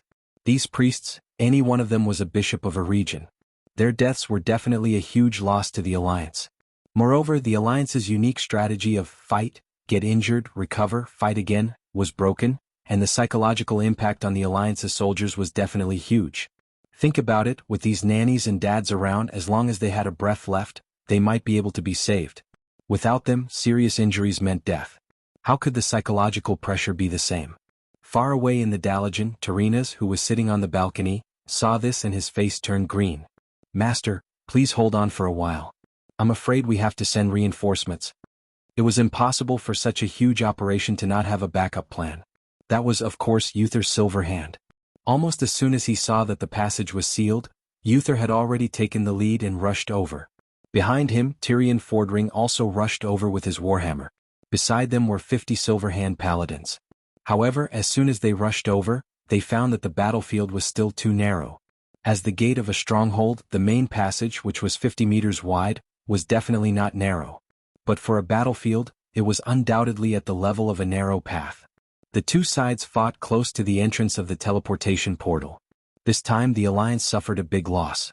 No one dared to blast magic over the portal because it would affect the stability of the portal. They could only rely on hand-to-hand combat and bows and arrows. In a normal battle, would the Broken Palm clan be afraid of this? Kargith against Uther. Rexer against Tyrion. Both sides were evenly matched. It seemed to be a stalemate here, but the problem inside was huge. Their retreat was cut off, which in itself affected their morale. When Orgrim arrived with a group of ferocious chieftains, Abendis and Satan's faces turned green. They never thought that the tribe's best fighters were almost all here. This pair of founders of the Scarlet Crusade in the future barely held off the chiefs of 4 second-tier clans. But that didn't stop Orgrim from sneering as he led a large group of the most powerful chieftains to slaughter them. Shields were the best against swords and knives, and the worst against heavy weapons. When Orgrim, who swung a hammer that weighed more than 100 kilograms like a toy, appeared for the first time, the Alliance soldiers realized that they could become part of a force of 1,000 men. Well, those small soldiers who were sent flying. With a sweep of the hammer, at least 5 or 6 Alliance elites were sent flying, or had their arms and legs broken or their bodies twisted. Only the paladins who activated their invincibility could survive a hit from the hammer. Since that was the case, when the paladins who looked like big golden eggs were sent flying, they also knocked into many of their comrades like bowling pins.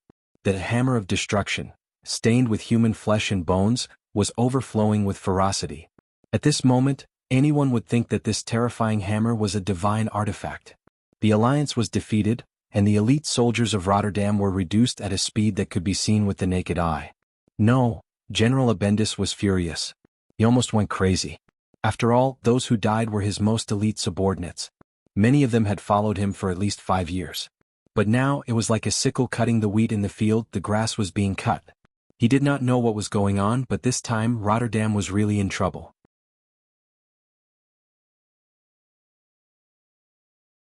Chapter 507.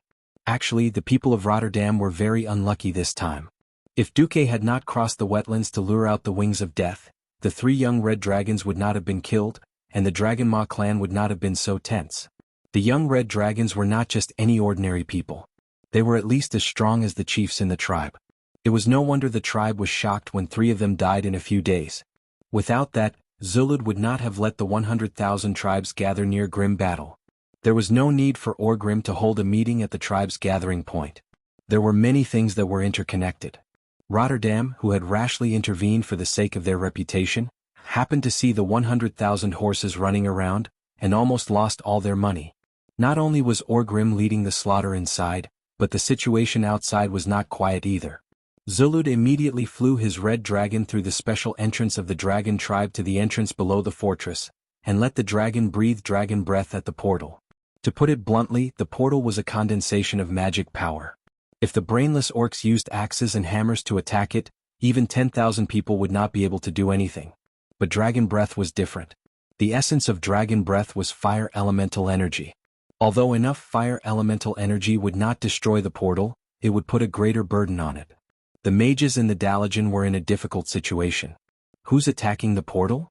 The mages found that their mana consumption was increasing. It was already difficult to maintain a portal that could transport dozens of people at the same time, but now it was even more difficult. Bastard. It's the red dragon again. Antonidas obviously knew what it was. King Tarina's face was drained of blood. The infantry could no longer break through the situation. If they wanted to change the situation, they would either have to sacrifice themselves and let the people at the door retreat, or they would have to send in an overwhelming force. No matter how he looked at it, the tribe was well prepared. He tried asking, "Can the Dalagen send in more mages?" Antonidas glared at him. "How dare you ask me to send my precious high-level mages into such a messy battle?" Mages were definitely treasured by the humans and the entire alliance. The Dalagen Academy mages in particular were the worst at messy battles. It was generally accepted that the way mages were used was to suppress their opponents in positional battles. Tarina's suggestion in the ears of the Kirin Tor chairman was like sending him to his death. It was time to test Tarina's courage. If they retreated like this, they would lose at least half of their elites and gain nothing. If they continued to send more troops, the situation might not be good. Instead, it might cause more experts to fall into the trap. Tarina's was not satisfied. That should have been a great opportunity for the Rotterdam Kingdom to make a name for themselves and show off their might. Why did Duke kill tens of thousands of elite orcs in a few moves? Why did it seem like sending the elites to their deaths when it was his turn? The old king's clenched fists trembled. There was no need for others to remind him that he had to make a decision. At this time, Antonidas suddenly thought of something and said, "Your Majesty, you don't have to be so pessimistic. When I opened the portal just now, I sensed the magical wave of Sir Marcus. He seems to be in grim battle." Hearing this, Tarina's, who understood the hidden meaning behind the words of the Archmage, almost vomited blood.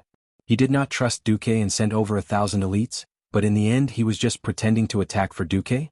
Wait a minute. Wasn't Duque about to die? How did he manage to sneak into the fortress while being surrounded by tens of thousands of orcs? This time, not only did the Rotterdam Kingdom's fists tremble, even his body was shaking. Tarina's was shocked. Lang and Anduin were overjoyed. The two brothers looked at each other and saw the joy in each other's eyes. Duque was still alive. Lang could not suppress his excitement and quickly went forward. "What's wrong with Duque? Can you sense his condition?" Antonidas nodded. "I don't know about his physical condition, but his magical wave is not weakened at all."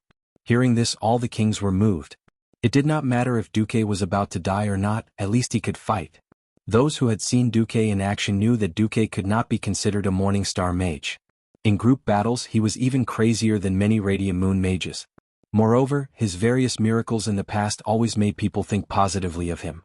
At this moment, the clouds above Grim Battle Fortress suddenly rolled back layer by layer, forming a huge hole in the sky. Endless fire poured down from the hole. The entire mountain top was covered in fiery red.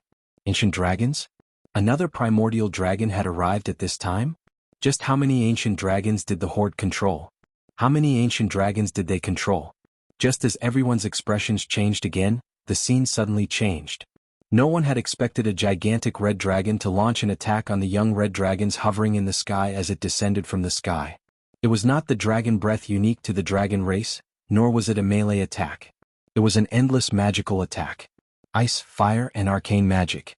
The three violent offensive spells turned into a dazzling magic storm that blasted towards every red dragon that tried to stop it.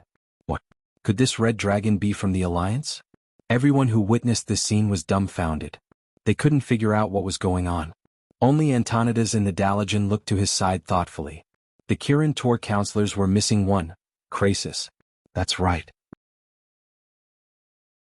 The red dragon in the sky was Krasis, one of the 6 counselors in the Dalagen who had been in human form all this time. He was now the red dragon Klostras. Krasis fought hard in the sky. Even though he had already stepped into the ranks of the ancient dragons, he was not at ease when facing so many powerful compatriots. He was shocked to find that the young dragons had been brainwashed under the influence of the demon's soul.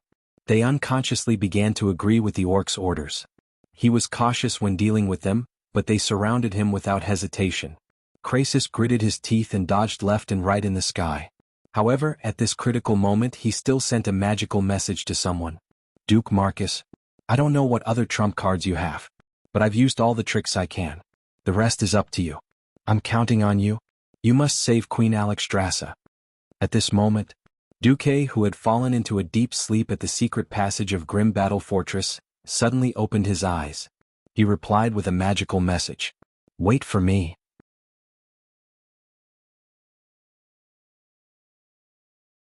Chapter 508. Krasis was in a sorry state, but he was extremely excited. Twisting left and right, he seemed to be on the brink of death, but he was able to play tricks under the siege of several young dragons. He used all sorts of unimaginable spells and agility that did not match his huge body to teach the young dragons how to fight. Even though his injuries were worsening, even though his actions were getting worse, there was still a fire burning in his chest. His fighting spirit was still boiling. One after another, the young dragons lost the ability to fight without being fatally injured. Krasis was still holding on because of a message from Duque. Wait for me. If someone else had sent it to him, he would have snorted. But the person who sent it was Duque, the most legendary young man in the entire Alliance or even the entire Azeroth. These two words exuded a strange magic. These two words represented an unparalleled miracle. Krasis unleashed the strongest combat power he had in his life. At the entrance of the secret tunnel, Duque looked up at the sky. He could not see the intense battle in the sky from his angle, but he could tell from the continuous dragon roars that Krasis was doing well. Suddenly he waved to the people below. Sasha, call everyone up. Sasha was stunned by this wave of his hand. It was not just her. No one knew why Duque was so confident after a nap. Of course, it could be imagined that Duque had used the surprise attack of the Lordaeron people and the unexpected red dragon as a cover for his real attack. But she felt that it was not that simple. Come up, I've gathered all the cards. Duque stood at the entrance. The strong mountain wind made Duque's magician robe flap loudly. His short hair made him look energetic. Most importantly, Duque's lips were curled up in a confident smile. Just as Sasha and the others sprinted towards the entrance, a large line of words appeared in the mental isolation zone that Duque had set up. Go, my little slave. It's time to save the Red Dragon Queen. Find her and recite the incantation, Azadalu. Alexstrasza shall receive the redemption she deserves. The long incantation was followed by a bewitching sentence. Duque pretended to be absent-minded, but a moment later, his thoughts seemed to return to the right track. Sasha and the rest did not stay too far away. In fact, after the people of the Rotterdam Kingdom started their attack, they were already less than 200 meters away from Duque. In a few moments they had arrived in front of Duque. It was only a distance of less than 10 breaths, but Sasha was extremely agitated. Her perfectly plump breasts rose and fell rapidly. She couldn't care less about using her fingers to comb her scattered silver hair. She asked with great concern almost immediately, Duque, are you all right? I'm fine, how about you? Duque replied with a smile. I'm fine too. For some reason, looking at Duque's gentle and confident smile, Sasha felt flustered. This feeling became clearer with Duque's next words. No, you're not fine. I feel like you're a little old. Her heart was beating very quickly. It was so powerful that she felt like her heart would jump out of her chest at any moment. After pulling the bowstring countless times, her usually steady hands were trembling for some reason. Sasha bit her lip, her cheeks and neck were slightly red that she could not hide. Don't worry about me for now. Are you really all right? I was. When Duque said this, Sasha's heart skipped a beat. However, Duque's next words took a turn. I'm fine after seeing you. You. Even if Sasha was really thick-skinned, she had to give in after being teased and attacked by Duque. Moreover, Sasha had never been thick-skinned. Sasha had arrived first with her high agility and speed. The other three had just climbed up the hill. Duque smiled and turned around elegantly. All right, the best singer always goes on stage last. Let's not waste this precious opportunity. Everyone was here. Let's go. Everyone could feel Duque's surging confidence. No one knew where his confidence came from, but everyone believed it. He really couldn't figure out if this was a person's name, the shadow of a tree, or if Duke's body had really changed. I'll go first. For once, Gavin Rad was not a spectator. He took out his shield and one-handed hammer and prepared to open a path in the dark cave. No need. We won't have any enemies before the little red dragon appears. *CK. We still have to fight the red dragon. Apart from Marion, the other three were all shocked. Damn it, they really did not understand why the Red Dragon army was so obedient to the tribe. Gavin Rad cursed the tribe, but he did not try to persuade Duque. He was very clear about his position. He was just a worker. Working obediently would naturally be beneficial. Also, he was quite satisfied with his current situation. The group followed Duque through the dark, narrow, and long cave. After about 4 or 5 minutes, the tunnel before them suddenly opened up. It was a huge funnel-shaped cave. They had just walked to a relatively open area when the darkness ahead suddenly changed. There was nothing in front of them even with Sasha's night vision, but it was as if a black curtain had suddenly fallen. 2 golden vertical pupils larger than baskets appeared in front of the 5 frighteningly. His long and sharp fangs shone with a cold, violent light even in the darkness. Dragon. A red dragon that had used draconic magic to ambush itself. It was at least a young dragon.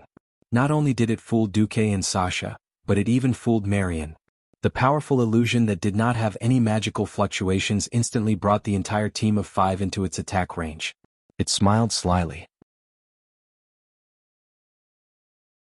Even though it looked no different from the standard dragon breath of a dragon, its open mouth and upturned lips made it seem like it was smiling. It was laughing at the stupidity of humans and elves. It was also laughing at its own success. Everyone could foresee that in at most 2 or 3 seconds, the entire huge dark space would be completely covered by the red dragon's blazing dragon breath. Gavin Rad, Marion, Ronan, and Sasha all made their most instinctive defensive moves. Just then an invisible aura was released from Duque's body. A kind of riding momentum, something that could be read as pretentious, was released by him. At the same time he threw something out from his left hand. It was obviously from a huge spatial storage bag. After it left the storage bag, it suddenly became incomparably huge. In just a second, everyone, including the dragon opposite them, saw what it was. That was the ferocious dragon head of the 3rd generation red dragon, Grizzla, who was the best at fighting.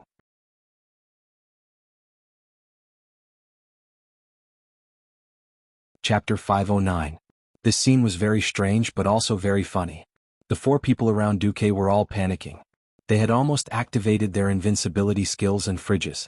Only Duque had his hands behind his back. He stood tall and straight like a pine tree, putting on a handsome show in the mountain wind. As for the other side, the mysterious red dragon that had been prepared to greet Duque's group with a blazing dragon's breath was even funnier. More than half of the dragon's breath had come out of its throat, but it was swallowed back by the red dragon as if it was swallowing saliva. What the heck? You can swallow the flames you spat out? Why don't you show what you eat and shit? Cough cough. After a while, the 4 people around Duque were embarrassed.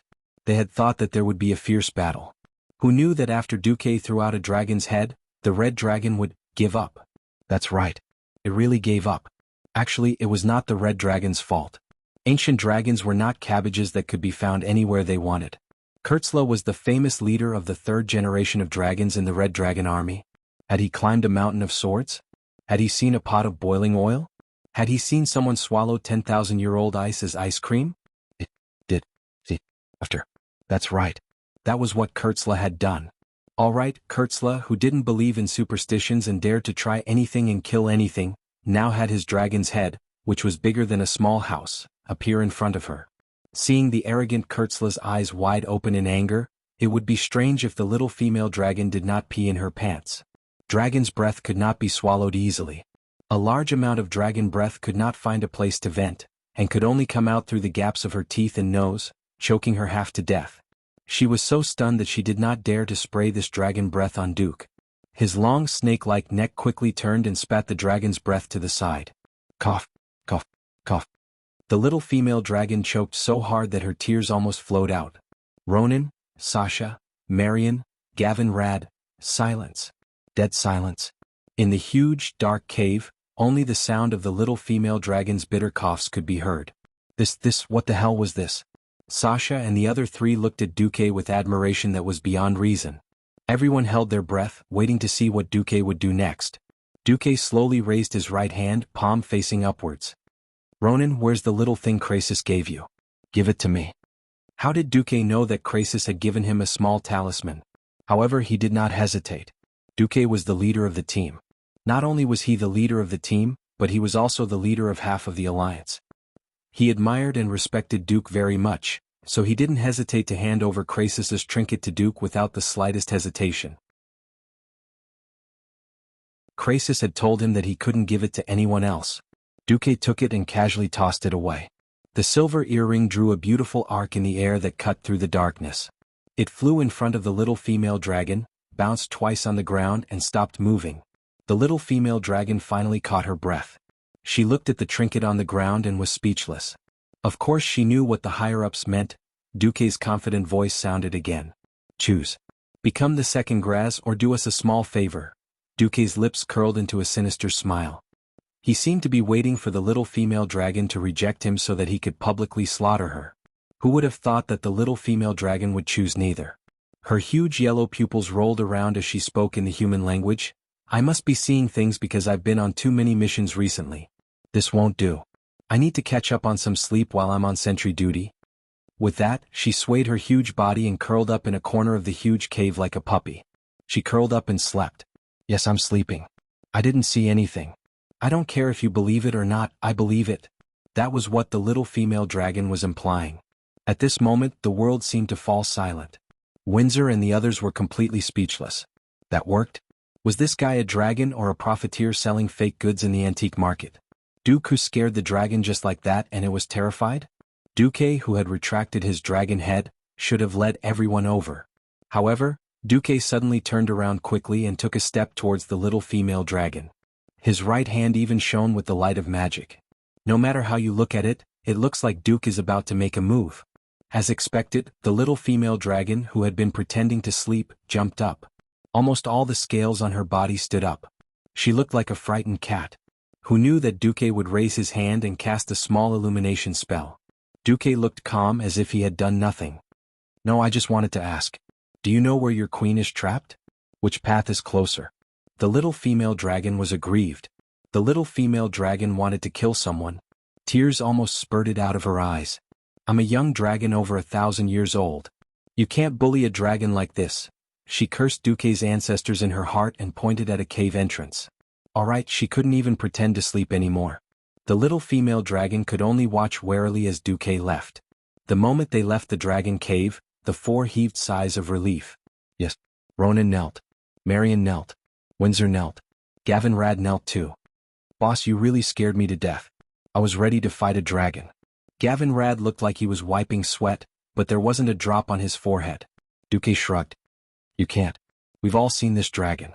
When we killed the first dragon, she was the one that patrolled over.